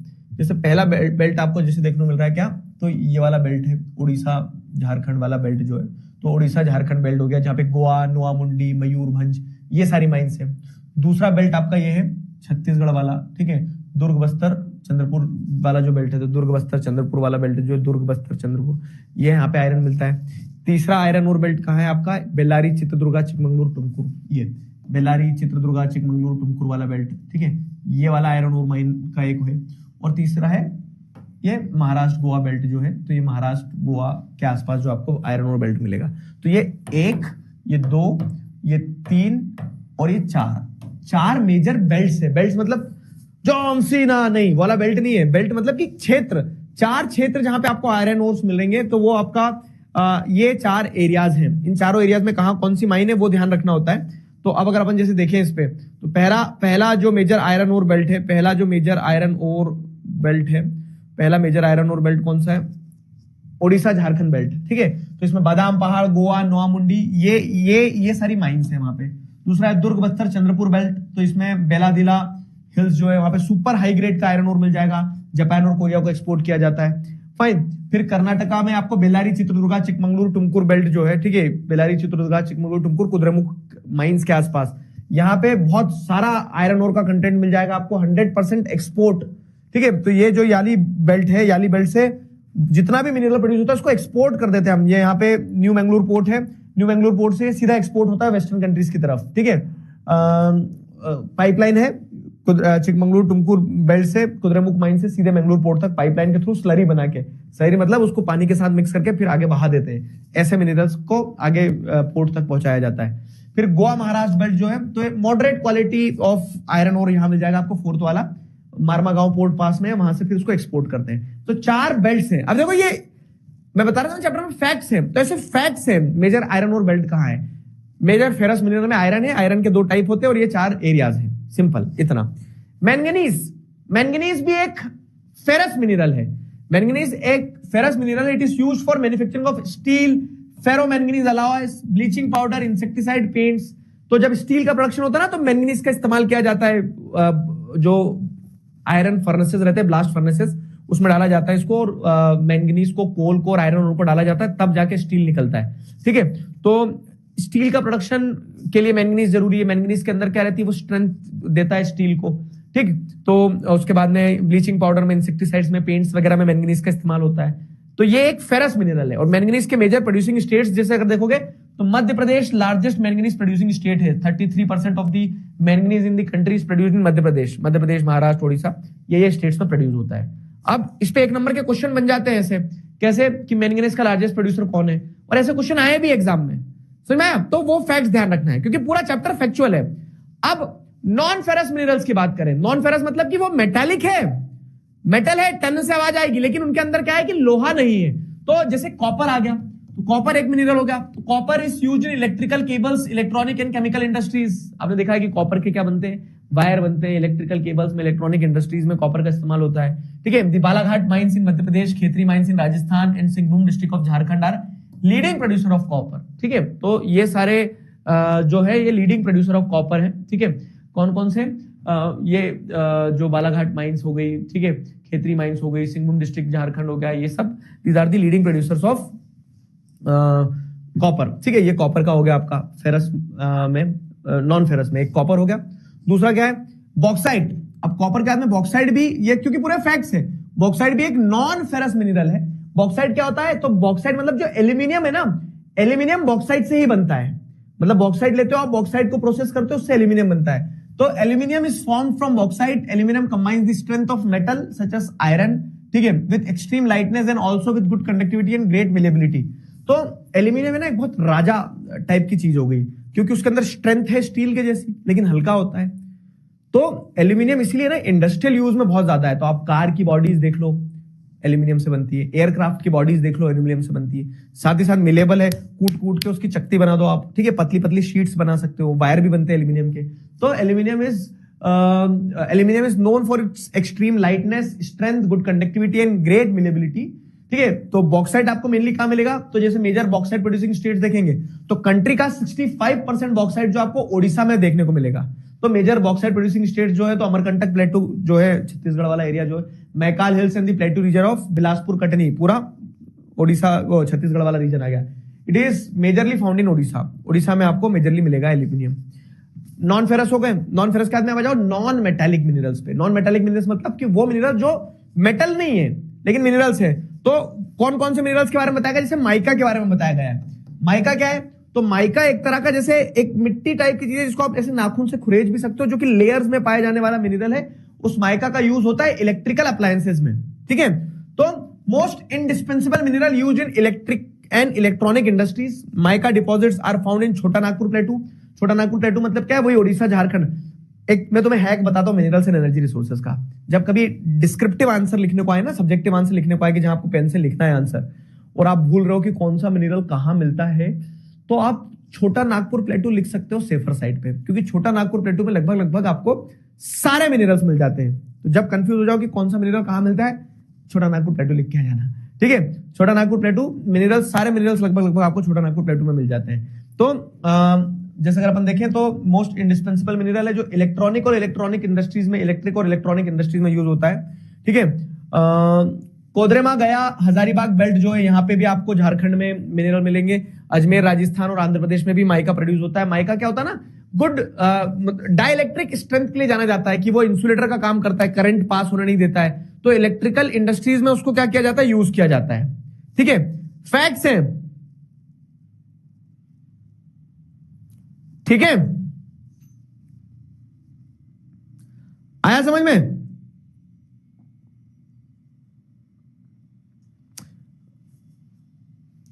माइका तो अलमारी में लगाता है भाई, वो वाला माइका नहीं है, ये लकड़ी वाला माइका नहीं है, ठीक है। चलो, अब नॉन मेटालिक में माइका हो गया। माइका के बाद में एक आता है रॉक मिनरल, जो पत्थरों में मिनरल मिल रहे हैं। तो पत्थरों में कौन सा मिनरल मिलता है? जैसे लाइमस्टोन है, तो limestone is a mineral which is found in sand, ठीक है, मिट्टी में मिल रहा है।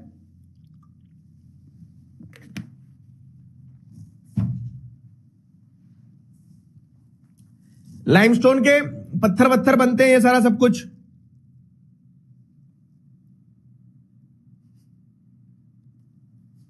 ठीक है।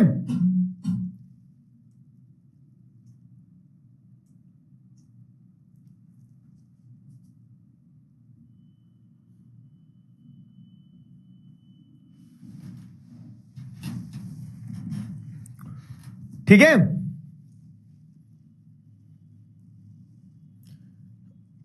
Rock minerals. रॉक मिनरल्स मतलब जो पत्थरों में मिल रहे हैं आपको। तो जैसे लाइमस्टोन जो है ना, तो लाइमस्टोन मतलब अपने घर के कंस्ट्रक्शन वगैरह में भी यूज होता है, चूना जिसे कहते हैं वो, ठीक। तो found in association with the rocks composed of calcium carbonate और calcium and magnesium carbonates, used as a basic raw material for cement industry and smelting industry. Limestone के पत्थर भी बनते हैं सीमेंट इंडस्ट्री, और स्मेल्टिंग इंडस्ट्रीज में भी इस्तेमाल किया जाता है इसका, लाइमस्टोन का, चूने का, ठीक है। तो लाइमस्टोन भी एक रॉक मिनरल है। Fine. Major production of limestone जैसे देखोगे आप, तो मेजर प्रोडक्शन यही राजस्थान, आंध्र प्रदेश, इन स्टेट्स में होता है। राजस्थान में ज्यादा होता है, 23% of the limestone is produced in Rajasthan. ये जो पाई चार्ट्स है ना, इन पाई चार्ट्स को देख लेना एक बार, क्यों? क्योंकि पाई चार्ट्स पे क्वेश्चन आ जाते हैं और आंसर वही मिलेगा तुम्हें कि मेजर प्रोड्यूसिंग स्टेट कौन सा है, कौन सा मिनरल प्रोड्यूस हो रहा है, ये वो। लेकिन पाई चार्ट्स पे एक बार नजर जरूर दौड़ा लेना, ठीक है। पाई चार्ट्स पे एक बार नजर दौड़ी होनी चाहिए। क्लियर? चलो बताओ जरा। तो मिनरल्स में मतलब वही है कि मेटालिक मिनरल्स में दो, फेरस, नॉन फेरस, ठीक है। फेरस में आपने आयरन और मैंगनीज देख लिया। नॉन फेरस में आपने कॉपर और एल्यूमिनियम देख लिया, बॉक्साइट। फिर उसके बाद में नॉन मेटालिक मिनरल्स में आपने माइका देख लिया और लाइमस्टोन देख लिया, खत्म। अब ये क्वेश्चन देखो क्या है। क्वेश्चन ये है कि कॉपर, बॉक्साइट, माइका, मैंगनीज, अब बताओ किसकी क्या जोड़ी है?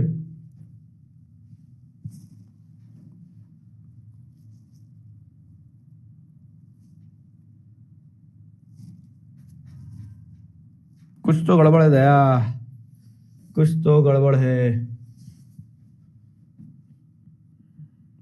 एक ऑप्शन गड़बड़ हो गया मुझे ऐसा लग रहा है ना, तुम्हें भी लग रहा है क्या? चलो देखते, रुक जाओ।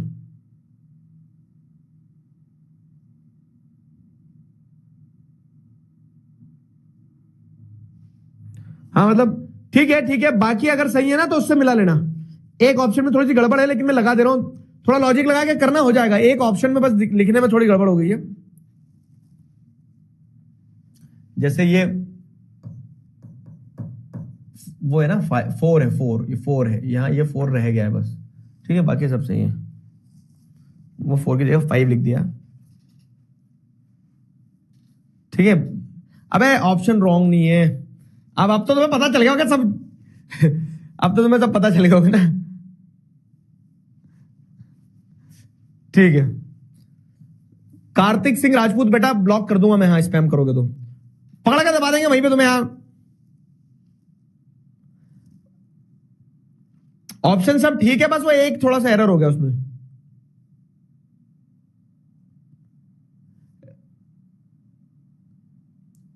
रिमशा आंसर दो बेटा फटाफट जल्दी से। तो ये तो मिनरल्स वाला पार्ट हुआ। एनर्जी रिसोर्सेज अभी बचा है। एनर्जी रिसोर्सेज अब सट से कर लेते हैं, आ जाओ। मिनरल्स एंड एनर्जी रिसोर्सेज,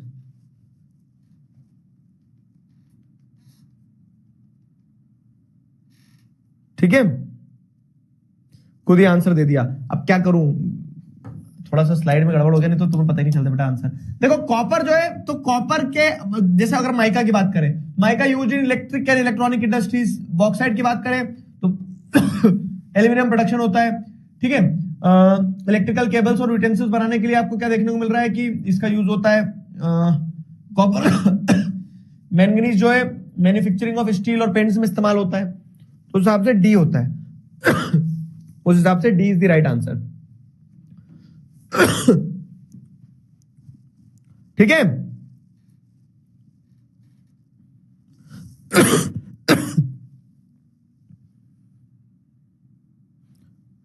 आप सामने से नहीं हटे तो पोल गलत हो गया। देख देख देख, नाच ना जाने तो आंगन टेढ़ा, है ना। खुद से नहीं बना, मेरे ऊपर डाल दी। रुक जाओ जरा पानी पी लेने दो, पता लगे कि एसएसटी के टीचर नहीं रहे अब।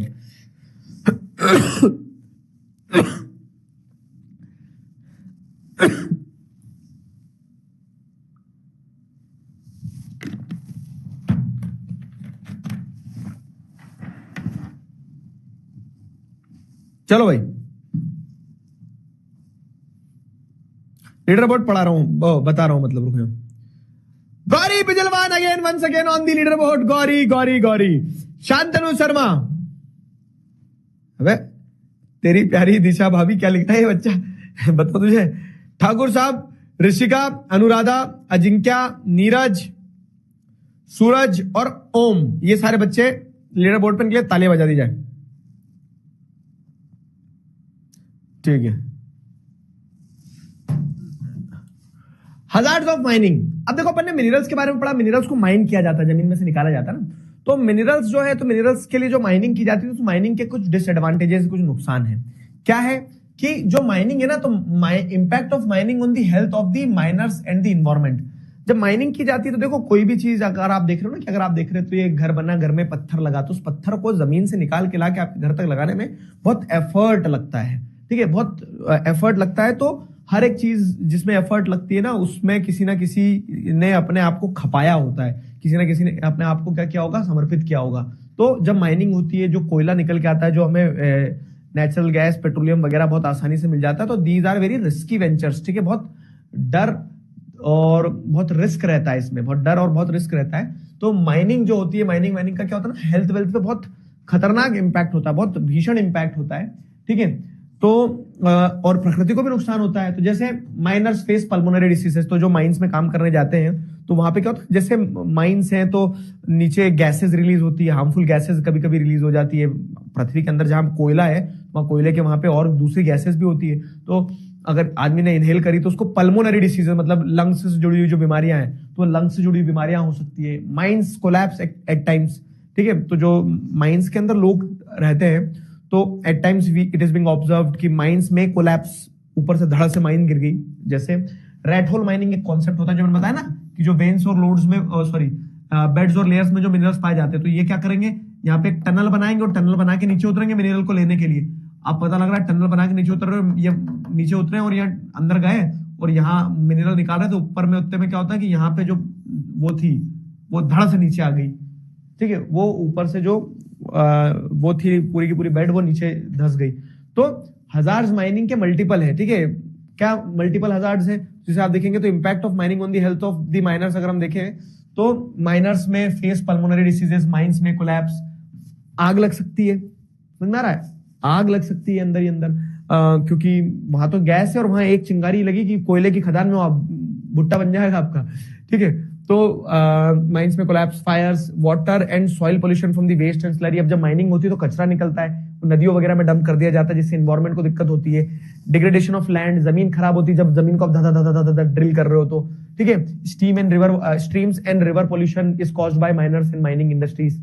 तो these are some of the hazards of mining. ये माइनिंग के नेगेटिव साइड है, लेकिन समस्या पे नहीं मेरे दोस्त, समाधान पे फोकस करना है। तो हाउ कैन वी कंजर्व या फिर how can we overcome the hazards of mining, conservation of mineral कैसे हो सकता है? तो there are negative impacts of mine and mining on miners and environment, ठीक है। प्रकृति के ऊपर और जो माइनिंग का काम करते हैं उन लोगों के ऊपर प्रभाव पड़ता है नेगेटिव तरीके से, और इसीलिए माइंस को क्या कहा जाता है ना, किलर इंडस्ट्री कहा गया है। और किलर इंडस्ट्री होने के साथ साथ में हमें यह भी समझना होगा कि मिनरल्स का कंजर्वेशन इसलिए भी जरूरी है क्योंकि जिस स्पीड से अपन खपत कर रहे हैं मिनरल्स की, जैसे मिनरल बन रहे हैं 1 किलो और हम खा रहे हैं मिनरल 10 किलो, तो वर्ल्ड बहुत पुराना है, दुनिया तो बहुत पुरानी है, तो उस दुनिया में, उस प्रकृति में हजारों करोड़ों किलो का रिजर्व है, लेकिन अब वो बनता है 1 किलो ही है डेली और हम खा रहे हैं अगर 10 किलो है, तो एक दिन ऐसा आएगा जिस दिन सब खत्म हो जाएगा। तो हमें यह समझना होगा कि जो rate of replenishment are infinitely small, जिस स्पीड से मिनरल्स वापस बनते हैं वो स्पीड बहुत छोटी है, बहुत कम स्पीड से बनते हैं, लेकिन जिस स्पीड से हम क्या कर रहे हैं, उनका कंजम्पशन कर रहे हैं ना, the present rate of consumption of mineral is very high. जिस स्पीड से हम मिनरल्स को कंज्यूम कर रहे हैं, खत्म कर रहे हैं, वो बहुत ज्यादा है। इसीलिए मिनरल्स का कंजर्वेशन जरूरी है। और वो कंजर्वेशन कैसे करोगे? तो कंजर्वेशन किया जा सकता है जब आप मिनरल्स को रिसाइकल करो, मेटल्स वगैरह को रिसाइकल कर लो। जैसे अगर आप देखते हो ना कि लोहा है, तो लोहा क्या होता है, लोहा अगर खराब भी हो रहा है तो उसको फेंकोगे नहीं, आप उसको रिसाइकल कर लो, ठीक है। तो recycling of metals using scrap metals and other substitutes, ठीक है। आप दूसरे कोई सब्स्टिट्यूट निकालो, तो जिससे मिनरल्स की जगह अच्छा गुड क्वालिटी ऑफ प्लास्टिक जो एनवायरमेंट को पोल्यूट ना करे, वो एक अच्छा सब्स्टिट्यूट हो सकता है, ठीक है। Other good quality of substitutes are steps in conserving mineral resources for the future, ताकि आप क्या कर पाओ, भविष्य में आने वाले रीयूज, रिसाइकल, इन चीजों पर फोकस करके भविष्य में होने वाली नीड्स जो है उनके लिए मिनरल्स को कंजर्व कर लो, ठीक है। तो ये मिनरल्स वाला पार्ट था पूरा। अब आ जाओ एनर्जी रिसोर्सेज वाले पार्ट पे, ठीक है। इसमें भी अगेन फैक्ट्स है सारे। बताओ,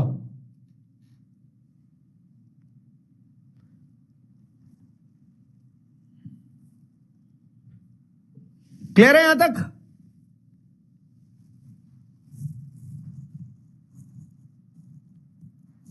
क्या डाउट है लाला? लोड्स, वेन्स एंड लोड्स क्या है, मतलब समझो ऐसा सिंपल है कि ये धरती मां है, धरती में मां है, ठीक है। इसके अंदर जब मिनरल्स थिन फॉर्म में मिलेंगे तो वो वेन्स है, और वही मिनरल्स जब थोड़ा थिक फॉर्म में मिलेंगे तो उसको क्या कहा जाएगा, लोड्स कहा जाएगा, ठीक है। उसको कहा जाएगा लोड्स, ठीक है,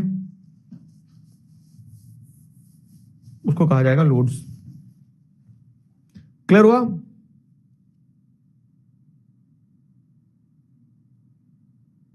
आया समझ में?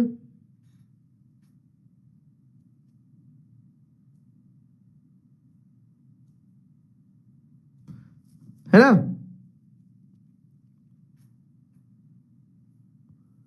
अबे छुट्टी ना मांगा करो मुझसे, बहुत गंदा आदमी हूं, बहुत मारता हूं मैं। पूछ लो तुम सुनील भैया से, एक दिन की बहुत पिटाई करी थी ना, छुट्टी मांगी थी तो छुट्टी नहीं देता मैं। क्लियर है? ओके, लोहरी की आप सभी को शुभकामनाएं। इधर आ जाओ। अब आते हैं एनर्जी रिसोर्सेज पे, मतलब वो रिसोर्सेज जिनसे हम क्या करते हैं, जिनसे एनर्जी प्रोड्यूस होती है, जिन रिसोर्सेज को इस्तेमाल करके हम क्या करते हैं, जैसे पेट्रोल हो गया, जैसे कोल हो गया, इन सारे मिनरल्स से अपन क्या करते हैं, एनर्जी ऑब्टेन करते हैं, ठीक है। तो अगर एनर्जी की बात करें तो energy is required for everything, cooking, lighting, heating, transportation, running industries, हर चीज के लिए एनर्जी चाहिए रहती है। अब एनर्जी रिसोर्सेज भी दो तरह के होते हैं, एक होते हैं कन्वेंशनल, एक होते हैं नॉन कन्वेंशनल। फैक्ट्स हैं, समझते चलना। कन्वेंशनल रिसोर्स कौन से होते हैं? वो रिसोर्स जो पुराने समय से चला आ रहा है, जो इन्वायरमेंट फ्रेंडली नहीं होते, जो खत्म हो जाएंगे, जो नॉन रिन्यूएबल नहीं होते हैं, ठीक है, जो रिन्यूएबल नहीं होते, मतलब ठीक है, जो रिन्यूएबल नहीं होते हैं, नॉन रिन्यूएबल होते हैं। तो जैसे traditional source which are not renewable, ठीक है, such as firewood, cattle, dung, cake, coal, petroleum, natural gas, electricity, hydel and thermal. तो जो पुराने समय से जिस तरह से हम एनर्जी ले रहे हैं, ठीक है, वो सब के सब क्या है, वो सब के सब कन्वेंशनल सोर्स कहलाएंगे। दिक्कत क्या है इनके साथ में कि ये इन्वायरमेंट फ्रेंडली नहीं होते, ठीक है, इन्वायरमेंट को पोल्यूट करते हैं। दिक्कत क्या होते हैं कि एक दिन ये खत्म हो जाएंगे, ठीक है, तो एग्जॉस्टेबल होते हैं, एग्जॉस्टेबल मतलब एक दिन खत्म हो जाना है ये। अगर मान लो जैसे कोयला जो है, तो कोयला दुनिया में जितना है उतना कोयला लिमिटेड है ना, एक दिन सारा कोयला खत्म हो जाएगा दुनिया से। तो ये एग्जॉस्टेबल होते हैं, ठीक है। एग्जॉस्टेबल होने के साथ साथ में क्या है, नॉन रिन्यूएबल है, मतलब ये अपने आप को रिन्यू नहीं करते हैं। ये मिनरल्स जो है, तो ये मिनरल्स क्या कर लेंगे, ये मिनरल्स एक दिन खत्म हो जाएंगे, है ना। और खत्म हो जाएंगे तो फिर अपने आप को रिन्यू नहीं करेंगे। जैसे सनलाइट की बात बताता हूँ, रोज सूरज निकलता है, रोज सनलाइट आती है, रोज मतलब दुनिया खत्म हो जाएगी, सूरज थोड़ी ना खत्म होगा, तो वो रिन्यूएबल है, समझ में, वो रिन्यूएबल है। तो वैसे ही अगर अपन ये रिन्यूएबल सोर्स ऑफ एनर्जी की बात करें तो वो सब नॉन कन्वेंशनल सोर्स में आ जाएगा। नॉन कन्वेंशनल मतलब जो अभी अभी आया है, जो नया नया आया है, जो ताजा ताजा आया है। तो clean and safe energy resources, clean and safe energy resources are non conventional sources of energy. तो clean and safe energy resources which are renewable, ठीक है, जो अपने आप को रिन्यू कर लेते हैं, जैसे solar, wind, tidal, geothermal, biogas, atomic energy, ठीक है। तो ये solar, wind, tidal, geothermal, biogas, atomic energy, ये सारी की सारी एनर्जी नॉन कन्वेंशनल, जो नई है, जो इन्वायरमेंट फ्रेंडली है, जो अपने आप को रिन्यू कर लेती है, नॉन कन्वेंशनल कहलाएगी, ठीक है। वो सारी एनर्जी रिसोर्सेज नॉन कन्वेंशनल कहलाएंगे। क्लियर है? तो अब एक एक करके समझते हैं। देखो, कन्वेंशनल सोर्स ऑफ एनर्जी और ये कन्वेंशनल सोर्स ऑफ एनर्जी के बाद में non conventional source of energy, इनका चार्ट बना दिया है। अब चार्ट बना के आपके लिए क्या आसान रहेगा ये समझना। चार्ट बना के आपको इनके की कैरेक्टरिस्टिक्स और की पॉइंट्स यही मिल जाएंगे, क्योंकि सारे फैक्ट्स हैं। तो फटाफट से एक बार समझते चलना। हाँ, कन्वेंशनल, नॉन कन्वेंशनल समझ में आया?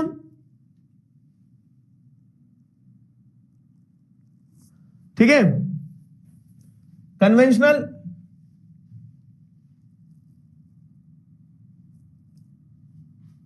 समझ में आया?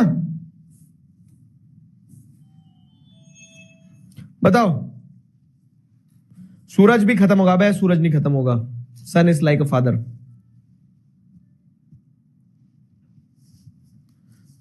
क्लियर हुआ? बताओ, आगे ना। कन्वेंशनल, नॉन कन्वेंशनल दोनों में डिफरेंस, क्योंकि इस पे थ्योरी के पे क्वेश्चन आ जाता है। आज नेशनल यूथ डे है। Yes yes yes yes, national youth day क्यों मनाया जाता है? नेशनल यूथ डे बताओ जरा। नेशनल यूथ डे को सिंबलाइज किया जाता है स्वामी विवेकानंद जी के जन्म उत्सव के साथ। मतलब स्वामी विवेकानंद जी जो थे, तो उनका जन्म 12 तारीख को हुआ था। और स्वामी विवेकानंद जी को यूथ की आवाज माना जाता है। क्यों माना जाता है पता है? क्योंकि उन्होंने, वो बहुत लंबे समय तक नहीं रहे इस धरती पर, लेकिन उन्होंने अपना समय जितना भी दिया इस धरती पर, उस समय में उन्होंने भारत की गरिमा में 4 चांद जोड़ दिए। विदेश में जाके उन्होंने क्या किया, भारत की जो कह सकते हैं ना, भारत का जो परिचय है वो ऐसा दिया कि भारत को एक वसुदेव कुटुंबकम का देश बताया, भारत को एक ऐसी संस्कृति बताई जो महान थी, और उसको उसकी बोलते हैं ना कि देश कितना महान है, उस चीज को सिद्ध किया जाके उन्होंने शिकागो की जो वर्ल्ड रिलीजियस कॉन्फ्रेंस हो रही थी उसमें। तो अगर हम बात करें कि क्या बोलो वर्ल्ड यूथ डे पे, तो मैं वही कहता हूं कि जैसे चिल्ड्रंस डे हो गया, यूथ डे हो गया, जो भी युवाओं से जुड़ी हुई चीज जो आती है, बच्चों से जुड़ी हुई चीज जो आती है, तो मुझे उसमें ये कहना रहता है क्या, कि you people are the reason why we can be optimistic about the nation. क्यों? क्योंकि तुम अगर सही हो तो हम निश्चिंत हैं कि देश सही होगा। और युवा ही तो संचार है किस चीज का? ऊर्जा का, ठीक है। जिस और जवानी चलती है उस और जमाना चलता है। तो इट्स वेरी इंपॉर्टेंट कि लोग जो है ना, यंग लोग जो है, युवा लोग जो है, वो एक्टिव रहे, सही राह पे चले और देश का भविष्य बनाते रहे। समझे? तो दिस इज द पार्ट। आ जाओ आगे बढ़ते हैं, अपन समझते हैं फटाफट से कन्वेंशनल सोर्स ऑफ एनर्जी क्या है। तो कन्वेंशनल सोर्स ऑफ एनर्जी मतलब अगेन वही पुराना वाला जो कि नॉन रिन्यूएबल है, जो कि आपको क्या देखने को मिल रहा है कि अपने समय के साथ में वैनिश हो जाता है, खत्म हो जाता है, जो इन्वायरमेंट फ्रेंडली नहीं है, वो सारा का सारा नॉन रिन्यूएबल या फिर कन्वेंशनल सोर्स ऑफ एनर्जी की कैटेगरी में आएगा। तो अब कन्वेंशनल सोर्स ऑफ एनर्जी की कैटेगरी में एक है कोल, दूसरा है पेट्रोलियम, तीसरा है नेचुरल गैस और चौथा है इलेक्ट्रिसिटी। ये 4 वो पढ़ना है। अब कोल की बात करें अगर अपन, तो कोल की अगर बात करें, थोड़ा जूम कर देता हूं मैं, लाओ तो सबको दिख जाएगा। कोल की अगर बात करें, ये मैं चार्ट दे दूंगा, हाँ, तो इजी रहेगा इजी रहेगा। कोल की बात करें तो कोल क्या है? Most abundantly available fossil fuel in India used for power generation.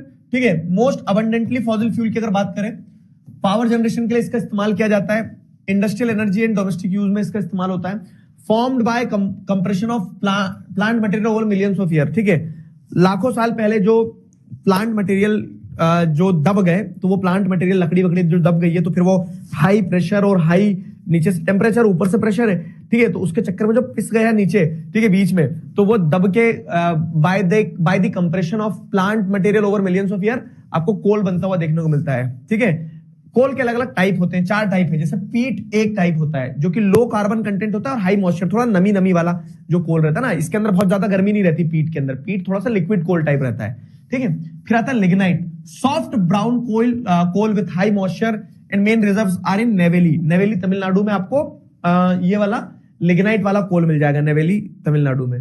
फिर उसके बाद में आप देखने को मिलता है क्या, ये हो गया। इसके बाद में आपको देखने को मिलता है बिटुमिनस।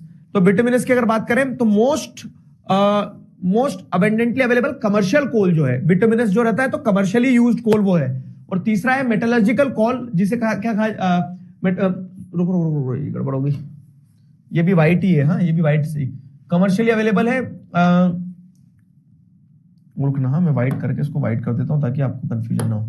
मेटलर्जिकल कोल नहीं है चौथा, ये इसी के लिए यूज किया गया है। किसके लिए? अपना जो बिटुमिनस है। पीट हो गया, पीट के बाद में आपका लिग्नाइट हो गया, लिग्नाइट के बाद में आपका बिटुमिनस है जो कि एक मेटलर्जिकल कोल है। मेटलर्जिकल कोल मतलब क्या है कि मेटल इंडस्ट्रीज वगैरह में इसका इस्तेमाल किया जाता है। ठीक है, मेटलर्जिकल कोल है लिग्नाइट, और लिग्नाइट के बाद में आपका आखिरी टाइप ऑफ कोल जो है वो है anthracite. Highest quality of coal, जो सबसे अच्छी क्वालिटी का कोल जो है वो एंथ्रासाइट होता है, जिसके अंदर कह सकते हो ना हाई कार्बन रिजर्व्स हैं। ठीक है, लेकिन अब क्योंकि वो बहुत अच्छा है तो इंडस्ट्रीज को तो ठीक ठीक वाला प्रोडक्ट चाहिए रहता है ना, ठीक ठीक वाला, तो वो ठीक ठीक वाला प्रोडक्ट आपका कौन सा है? बिटुमिनस है। तो पीट, लिग्नाइट, बिटुमिनस और एंथ्रासाइट 4 प्रकार के कोल के टाइप होते हैं। सबसे लो क्वालिटी का कोल है पीट, फिर सबसे अच्छी क्वालिटी का कोल है एंथ्रासाइट, और जो इंडस्ट्रियली यूज किया जाता है, कमर्शियली यूज किया जाता है, उसका नाम है बिटुमिनस। क्लियर रहेगा? अब मेजर कोल फील्ड्स का है, तो जैसे मेजर कोल फील्ड्स की अगर बात करें, ठीक है, तो मेजर कोल फील्ड समझेंगे, लेकिन उसके पहले एक चीज और समझ लो कि 2 और टाइप के कोल होते हैं on the basis of age. ये तो on the basis of quality हो गया कि पीट हो गया, लिग्नाइट हो गया, बिटुमिनस हो गया, एंथ्रासाइट हो गया, on the basis of quality आपने कोल्स को क्लासिफाई कर दिया। अब अगर हम बात करें on the basis of age, तो एज के हिसाब से क्या होता है ना, जो मेजर कोल फील्ड्स है एज के हिसाब से अगर आप देखोगे तो एक है गोंडवाना कोल जो 200 मिलियन ईयर ओल्ड है, 200 मिलियन ईयर ओल्ड, 200 साल नहीं बोल रहा हूं, 200 मिलियन ईयर ओल्ड। और एक होता है टर्शरी कोल जो कि 55 मिलियन ईयर ओल्ड है। ठीक है, तो जो 55 मिलियन ईयर ओल्ड वाला है टर्शरी कोल, वो नया नया कोल है, और जो गोंडवाना कोल है वो और बहुत ज्यादा पुराना कोल है, कोल्ड नहीं कोल है।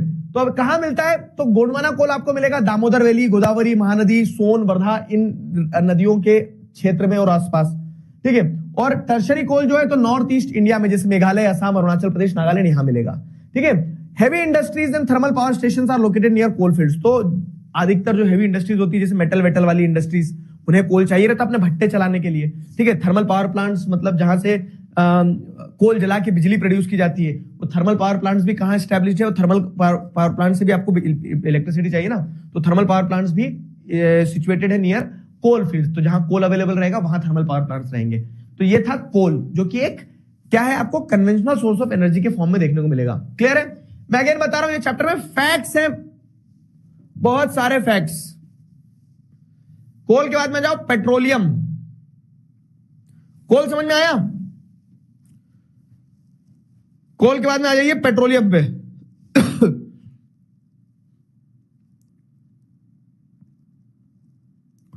कोल क्लियर है?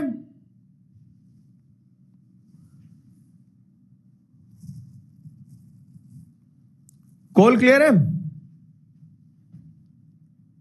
भैया? एक और कोल का टाइप है मेरा दोस्त। ये क्या तरीका होता है? रेसिस्ट बच्चे हो क्या?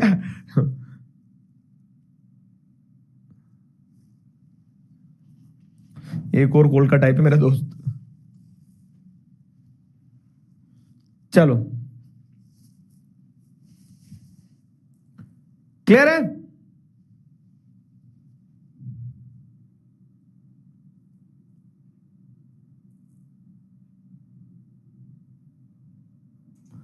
बात छुट्टी कर रहा हूं थोड़ा और। वाह, एक बच्चे क्या लिख रहा, सर मेरी मम्मी आपके बाल देखकर बोल रही है कि आप अपनी मम्मी की बात नहीं मानते हो, बाल नहीं कटवाते हो। आज कटिंग करवा के आया हूं मैंने, आज। और सारी मम्मियां लोग जो है ना, सारी मम्मियां लोग जो है, सुनो मेरी बात, आप लोगों को ऐसा क्यों लगता है कि कटिंग करवाने के बाद भी हमारे बाल नहीं कटे? देखो जरा, इधर से भी काटे, इधर से भी काटे।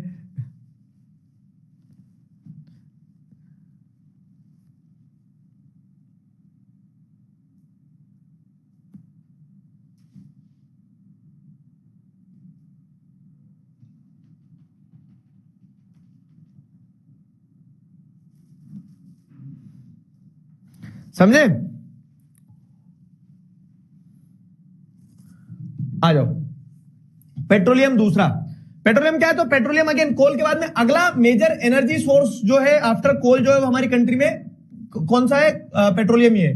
पेट्रोलियम का भी यूज जैसे देखोगे तो मल्टीपल तरह से यूज होता है, जैसे use as fuel for heat, lighting, machinery, lubricants, raw material for industries. तो मशीनरी में हो रहा है, व्हीकल्स में यूज होता है, इंडस्ट्रीज में भी, थर्मल पावर प्लांट में भी कोल यूज होता है। थर्मल पावर प्लांट में जैसे कोयला नहीं है तो कोयले के अलावा आपको तो वहां जलाना है ना, पेट्रोल जला दो, गर्मी प्रोड्यूस करना है, पेट्रोल से हो जाएगी। अब पेट्रोलियम मिलता कैसा है? तो पेट्रोलियम आपको मिलेगा अर्थ के अंदर ही मिलता है petroleum, and it is found in anticlines, domes, fault traps in the tertiary rock formation. अब इसमें बच्चे कंफ्यूज होते हैं कि ये पता नहीं क्या आ गया, तो इसमें घबराना नहीं, मैं सिंपल बता रहा हूं। जैसे ये अर्थ है तो अर्थ के अंदर आपको ऐसे मिलेगा कि ये कहीं कहीं पे ऐसे अर्थ क्या हो रहा है ना, अर्थ कंप्रेशन सप्रेशन होता है मिट्टी का, तो कंप्रेशन सप्रेशन होने से क्या होता है, ऐसे एंटीक्लाइंस और सिंक्लाइंस बनते हैं। तो अब आपको क्या पता लग रहा है कि यहां पे जैसे पेट्रोलियम डिपॉजिट है, ठीक है, यहां ये सिंक्लाइंस में पेट्रोलियम डिपॉजिट हो गया, यहां पे ये ऊपर नहीं जा पा रहा है पेट्रोल, यहां पे डिपॉजिट हो गया। तो ऐसे एंटीक्लाइंस और सिंक्लाइंस में आपको पेट्रोल डिपॉजिट्स देखने को मिल जाएंगे, एंटीक्लाइंस और सिंक्लाइंस में आपको पेट्रोल डिपॉजिट देखने को मिल जाएंगे, ठीक है। तो पेट्रोल आपको इस तरह से एंटीक्लाइंस सिंक्लाइंस में देखने को मिलेगा। साथ ही साथ क्या है, अगली चीज अगर बात करें तो डोम्स में पेट्रोल मिल जाएंगे। तो जैसे मान लो कि दो तरह की लेयर्स होती है, एक पोरस लेयर होती है, एक नॉन पोरस लेयर होती है। बहुत अच्छे से समझना, अभी 2 मिनट में कंसेप्ट कैच कर लोगे कैसे मिलता है पेट्रोलियम। पोरस लेयर क्या होती है ना, पोरस लेयर मतलब क्या है कि जैसे एक लेयर ये है, इसके अंदर से अगर आप पानी डालोगे तो पानी निकल के आ जाएगा, नीचे बह के यहां आ जाएगा, ठीक है। और एक होती है non porous layer. Non porous layer में क्या होता है कि अब वो पानी यहां तक बह के आ गया, अब वो पानी बह के आने के बाद में यहां पे डिपॉजिट हो जाएगा, यहां से नीचे नहीं जा पाएगा, ठीक है, यहां से नीचे नहीं जा पाएगा। अब लेकिन क्या हो रहा है, तो आप बोलोगे सर ऊपर से आया क्या पेट्रोल? नहीं, तो पानी फिर तो पेट्रोल ऊपर निकल जाना चाहिए वापस। लेकिन दिक्कत ये होती है कि जब दो नॉन पोरस लेयर, ये नॉन पोरस लेयर है, ये भी नॉन पोरस लेयर है, और बीच में एक ये पोरस लेयर है। मतलब पेट्रोल जो है तो इसके बीच में अगर पाया जा रहा है ये, तो अब ये पेट्रोल ना तो नीचे जा पाएगा ना तो ऊपर जा पाएगा, क्योंकि ऐसे समझ लो आप क्या कि सैंडविच होता है, तो इधर भी एक है इधर भी एक है सैंडविच, बीच में पूरा मसाला है ना। तो पेट्रोल अधिकतर कहां मिलता है ना, पेट्रोल एक नदी की तरह बह रहा होता है अर्थ के अंदर। नदी की तरह कैसे बह रहा होता है? क्योंकि दो नॉन पोरस लेयर जो है ना, नॉन पोरस मतलब जिससे आर पार नहीं जा सकते, तो दो non porous layer of rocks जो है, तो दो non porous layer of rocks के बीच में पेट्रोल आपको देखने को मिलेगा इन अ पोरस लेयर। तो अब ये पोरस लेयर है तो इसके बीच में पानी की तरह बहता रहता है पेट्रोल, ठीक है। और फिर जब पता लगता है कि यार यहां पेट्रोल है तो ड्रिल किया जाता है, और ड्रिल करके यहां से पेट्रोल को निकल लिया जाता है पूरा का पूरा। इस तरह से पेट्रोल आपको देखने को मिलता है, ठीक है। It is trapped between non porous layers. तो पेट्रोल आपको दो नॉन पोरस लेयर्स के बीच में ट्रैप्ड देखने को मिलेगा इन दी अर्थ, ठीक है। अर्थ सरफेस के अंदर दो नॉन पोरस लेयर के अंदर पेट्रोल आपको ट्रैप्ड देखने को मिलेगा, ठीक है। तो it is found in anticlines, domes, fold traps, ठीक है, टर्शियरी रॉक फॉर्मेशन में आपको देखने को मिलेगा। This is a oil bearing layer in the earth, ठीक है। एक ऑयल बेयरिंग लेयर होती है, ठीक है, पोरस लाइमस्टोन की और सैंडस्टोन की, जहां पे दो नॉन पोरस लेयर के बीच में ये पेट्रोल बहता रहता है नदी की तरह, ठीक है। मेजर प्रोड्यूसिंग एरियाज अगर बात करें पेट्रोल के तो कौन कौन से? मुंबई हाई, गुजरात, असम, ठीक है। तो मुंबई हाई में जैसे आप देखोगे तो मुंबई हाई और बेसिन दो ऑफशोर माइंस है। मुंबई हाई और बेसिन दो ऑफशोर माइंस है। ऑफशोर माइंस मतलब क्या है कि ये समुद्र के तट पे आपको ऑयल फील्ड्स देखने को मिल जाएगी, कि समुद्र के तट पे हमारी दो ऑयल फील्ड्स हैं, है ना। समुद्र के तट पे दो ऑयल फील्ड्स हैं, मुंबई हाई और बेसिन। फिर जैसे आप देखोगे गुजरात में क्या है, अंकलेश्वर है यहाँ पे गुजरात में, और कालोल है, यहाँ पे पेट्रोल मिल जाता है। फिर आप देखोगे दिग्बोई और नहरगटिया जो है तो आसाम में मिल जाएगा, तो यहाँ पेट्रोल मिलता है हमें, ठीक है, यहाँ पेट्रोल मिलता है। पेट्रोल के बाद में क्या है अगला? पेट्रोल के बाद में जैसे अगर आप देखोगे नेचुरल गैस। अब नेचुरल गैस कैसे मिलती है, ये भी एक बड़ा इंटरेस्टिंग है। नेचुरल गैस का रिलेशन आप इसके साथ देखो, पेट्रोल के साथ अच्छे से समझना। हाँ, कि मान लो यहां एक ये पोरस लेयर है, ये भी एक पोरस लेयर है, तो इससे ऊपर तो जा नहीं सकता है, बीच में ये नॉन पोरस लेयर में घूमता रहेगा पेट्रोल जो भी है। तो अब ये जो पेट्रोल यहां था, ठीक है, ये जो पेट्रोल यहां था, अब इस पेट्रोल को नीचे से मिल रही है हीट, है ना, नीचे से मिल रही हीट, और इस हीट के कारण क्या होता है, वो जो लिक्विड पेट्रोल था, वो लिक्विड पेट्रोल क्या हो जाएगा, गैस में कन्वर्ट हो जाएगा। गैस में कन्वर्ट हो गया, अब वो गैस में कन्वर्ट हो गया, ये मिट्टी के ऊपर वाले हिस्से तक आ जाएगा, लेकिन अब मिट्टी फोड़ के बाहर थोड़ी निकलेगा, क्योंकि वो पोरस लेयर के बीच में ट्रैप्ड है। तो natural gas is at times found with the petrol. क्यों? क्योंकि जहां पेट्रोलियम होता है, तो पेट्रोलियम जब हीटअप होते चले जाता है, तो वो लिक्विड स्टेट से गैसियस स्टेट में आ जाता है। ठीक है, तो ऐसे आपको क्या मिलेगा, ऐसे आपको नेचुरल गैस विद और विदाउट पेट्रोलियम मिल सकता है। कभी कभी इतनी हीट मिल जाती है कि पूरा पेट्रोल गैस में कन्वर्ट हो गया, तो वो नेचुरल गैस रिजर्व भी रहेगा वहां पे। और कभी कभी क्या रहता है कि आप पेट्रोल लेने गए थे, आपको गैस मिल गई, पहले गैस ले लो फिर पेट्रोल ले लेना, है ना। तो उस टाइप से आपको देखने को मिलता है कि नेचुरल गैस आपको देखने को मिलेगी। तो it is found with petroleum deposits released when crude oil is extracted. तो आप ऑयल लेने जाओगे तो जैसे ऐसा होता है ना कि कभी कभी क्या होता है कि चिप्स का पैकेट रहता है, तो चिप्स के लेने से पहले आपको वो गैस निकलेगी चिप्स के पैकेट के बाहर, उसके अंदर गैस भरी गई। तो वैसे ही होता है कि पेट्रोलियम डिपॉजिट्स के साथ मिलता है, और जब आप क्रूड ऑयल लेने के लिए ड्रिल करोगे, तो ड्रिल करते थे एकदम से आपको लगा अरे वैक्यूम है, और वो वैक्यूम में से गैस निकल रही होती है। ठीक है, तो इट इज नेचुरल गैस की बात करें तो used as domestic industrial and transport fuel. Domestic industrial transport fuel की तरह यूज किया जाता है, कि घरों में नेचुरल गैस यूज होती है, एलपीजी, ठीक है, सीएनजी की तरह यूज होती है गाड़ियों में, तो अलग अलग तरह से यूज होता है। Also for electricity generation and raw material in chemical and fertiliser industry. Chemical fertiliser industries वगैरह में रॉ मटेरियल की तरह यूज किया जाता है नेचुरल गैस को। इलेक्ट्रिकल इंडस्ट्रीज में भी यूज किया जाता है, आजकल इलेक्ट्रिक व्हीकल्स आ गए, तो खैर वो अलग कॉन्सेप्ट है। ठीक है, मेजर रिजर्व्स कहां मिलेंगे आपको, ठीक है, तो जैसे Mumbai high, Cambay basin, Krishna Godavari basin, तो ये एरिया जहां पे आपको क्या देखने को मिल रहा है, जहां पे आपको देखने को मिल रहा है कि जहां पे आपको पेट्रोल मिल रहा है, वहीं पे आपको गैस भी मिल रही है। और गैस के साथ मजेदार चीज क्या है ना, कि गैस को आपको एक जगह दूसरे का ट्रांसपोर्ट करना है, तो जैसे पेट्रोल टैंकर में भर के ले जाओगे, गैस को ऐसे ट्रांसपोर्ट करना वेरी एक्सपेंसिव भी होगा, क्योंकि गैस जो है तो गैसियस स्टेज में, तो पाइपलाइन का नेटवर्क होना जरूरी है गैस ट्रांसपोर्टेशन के लिए। और इसीलिए हमारी कंट्री में एक एक्सटेंसिव पाइपलाइन इंफ्रास्ट्रक्चर जैसे एचवीजे पाइपलाइन, गैस ग्रिड एक्सपेंशन जैसे प्रोजेक्ट्स, इन पे फोकस किया गया है। जैसे एचवीजे पाइपलाइन ये बताया गया, हजीरा जगदीशपुर विजयनगर तक की ये जो पाइपलाइन पूरी फैली हुई है ना, तो ये कंट्री के मेजर इंडस्ट्रियल बेल्ट को कवर करती है, एचवीजे पाइपलाइन। ठीक है, ये हो गया नेचुरल गैस। नेचुरल गैस के बाद में अगला क्या है, लास्ट जो कन्वेंशनल सोर्स ऑफ एनर्जी, वो है इलेक्ट्रिसिटी, बिजली।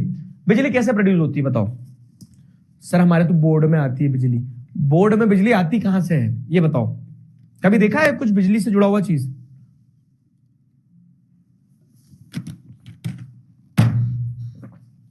बताओ जल्दी, वरना चिकारा भाई तुम्हारी बिजली बुझा देंगे। जल्दी बताओ बिजली कैसे प्रोड्यूस होती है? बिजली प्रोड्यूस होने के मल्टीपल तरीके हैं। सर एक्स्ट्रा कंटेनर नहीं लाए तो फिर गैस कहां स्टोर करेंगे? इनहेल कर लेना, लंग्स में स्टोर कर लेना गैस। जब माइनिंग होती है तो आदमी, पढ़ा लिखा आदमी माइनिंग करता है, ऐसा नहीं है कि बस पहुंच गए गेती फावड़े लेके कि खोद दो यहां से निकाल लेंगे पेट्रोल। पूरा स्टडी होता है, उन्हें पता रहता है कि यहां पेट्रोलियम एक्सट्रैक्ट्स के ऊपर गैसियस डिपॉजिट्स हैं।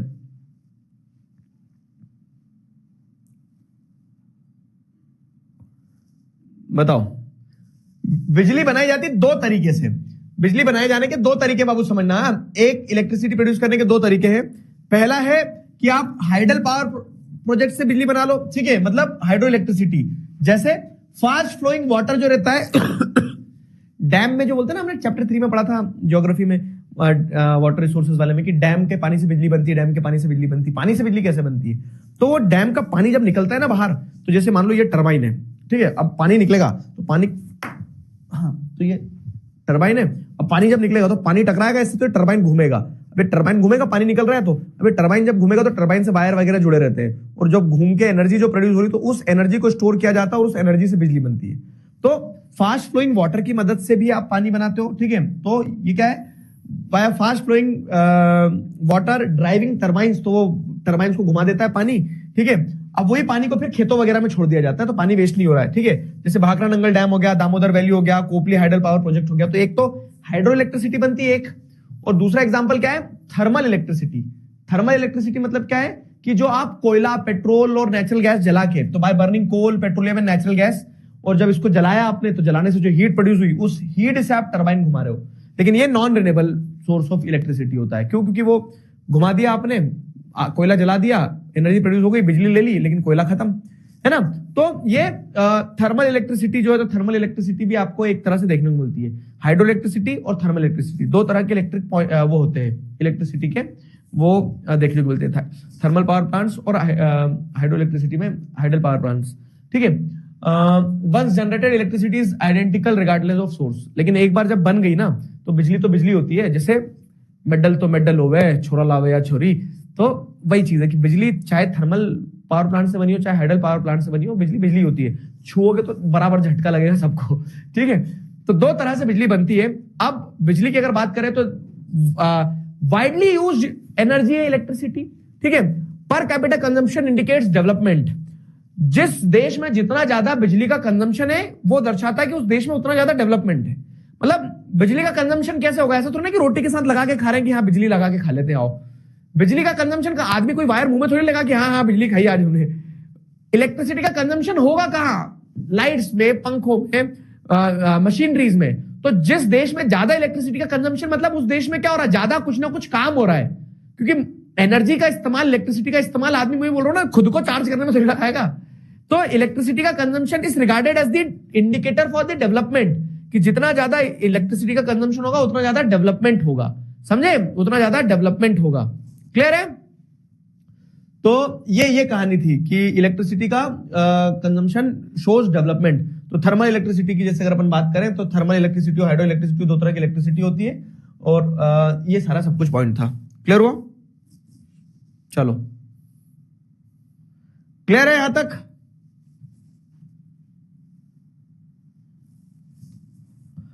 फाइन।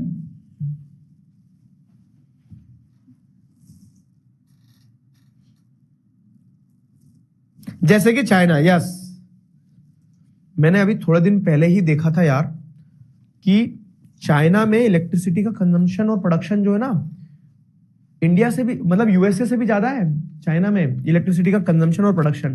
चाइना बहुत, यार कहां आया था, कुछ न्यूज़पेपर में आया था, कहां आया था, एक ऐसे वो ग्राफ था जो दर्शा रहा था कि कैसे चाइना ने अपने इलेक्ट्रिसिटी प्रोडक्शन बहुत बढ़ा लिया है। तो अब ऑब्वियस है कि चाइना के लोग ऐसे मुंह में बाहर लग के तो नहीं घूम रहे होंगे कि हम इलेक्ट्रिसिटी इसलिए प्रोड्यूस करें क्योंकि इलेक्ट्रिसिटी खाते हैं। जादू के भाई जादू थोड़ी ना है वो कि जादू धूप खाता था ये बिजली खाएंगे। इलेक्ट्रिसिटी का प्रोडक्शन हो रहा था, ऑब्वियस है कि कहीं ना कहीं डेवलपमेंट में यूज हो रहा होगा।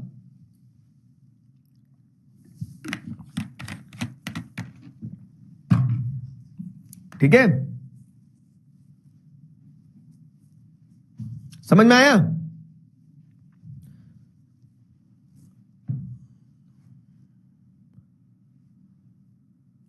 जल्दी बताओ।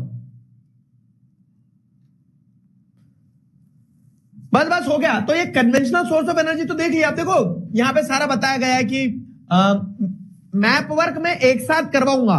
कल क्लास नहीं अपनी, परसों के दिन मैन्युफैक्चरिंग इंडस्ट्रीज करेंगे, और उसके बाद वाली क्लास जो है उसमें अपन मैप वर्क करेंगे, कंप्लीट मैप वर्क। तो इस चैप्टर का जो मैप वर्क आना है वो सारा सब कुछ एक साथ करवाऊंगा, है ना।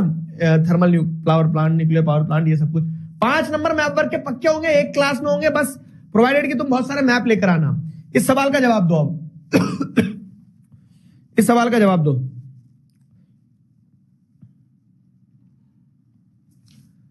Read the characteristic given in the box and identify the type of coal from the option given below.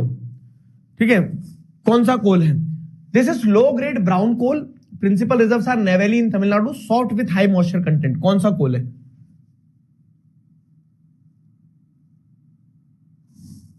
बताओ, जल्दी बताओ। What do you guys think? 2025 में आया हुआ सवाल है।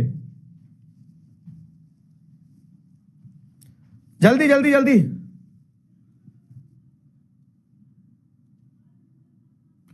बताओ।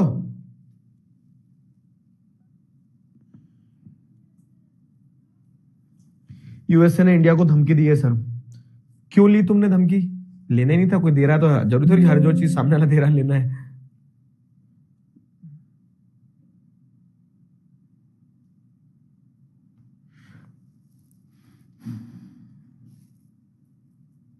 क्लियर है?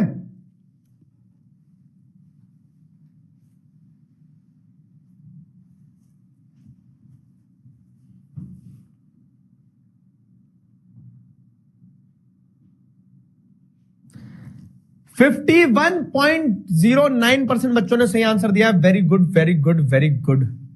51.9, 51.9 गुड नंबर। ठीक है, तो क्या कह रहे हैं 51.9 बच्चे? लिग्नाइट। गुड नंबर कर रहे हैं मैडम। आधे बच्चे सही आंसर दे रहे, बस पढ़ तो पूरे बच्चे रहे ना क्लास में, फिर आधे क्यों सही आंसर देते हो? लिग्नाइट कोल। ठीक है, तो जो ब्राउन कलर का हाई मॉइस्चर, मतलब उतनी अच्छी पीठ से ऊपर वाला, लेकिन क्या बोल सकते हैं, बिटुमिनस और एंथ्रेसाइट से नीचे वाला कोल, लिग्नाइट। ठीक है, अब आ जाओ non conventional source of energy. अब मजा आएगा तुम्हें। तो नॉन कन्वेंशनल में क्या देखो, 6 non conventional sources of energy बताए गए। लास्ट टॉपिक अच्छे से पढ़ना, इसके बाद में एक बार कंजर्वेशन ऑफ मिनरल्स और है, वो तो छोटा सा है। ठीक है, तो इसमें यह बताया गया है कि वो एनर्जी रिसोर्सेस, ठीक है, जो कि क्या है ना, जो कि नए हैं, जो कि रिन्यूएबल है, जो कि एनवायरमेंट फ्रेंडली है। तो उसमें 2 पैरामीटर्स अपन ने बना दिए चार्ट में, एक तो फाउंड या फिर लोकेशंस इन इंडिया कहां मिलता है, और दूसरा उनके की फीचर्स क्या है। तो सबसे पहले पढ़ते हैं न्यूक्लियर एनर्जी या एटॉमिक एनर्जी। तो न्यूक्लियर एनर्जी क्या है, आओ साइंस पढ़ा दो तुम्हें थोड़ी सी। ठीक है, सबसे पहले पढ़ते हैं अपन न्यूक्लियर एनर्जी क्या है। तो न्यूक्लियर एनर्जी क्या होता है, तो जैसे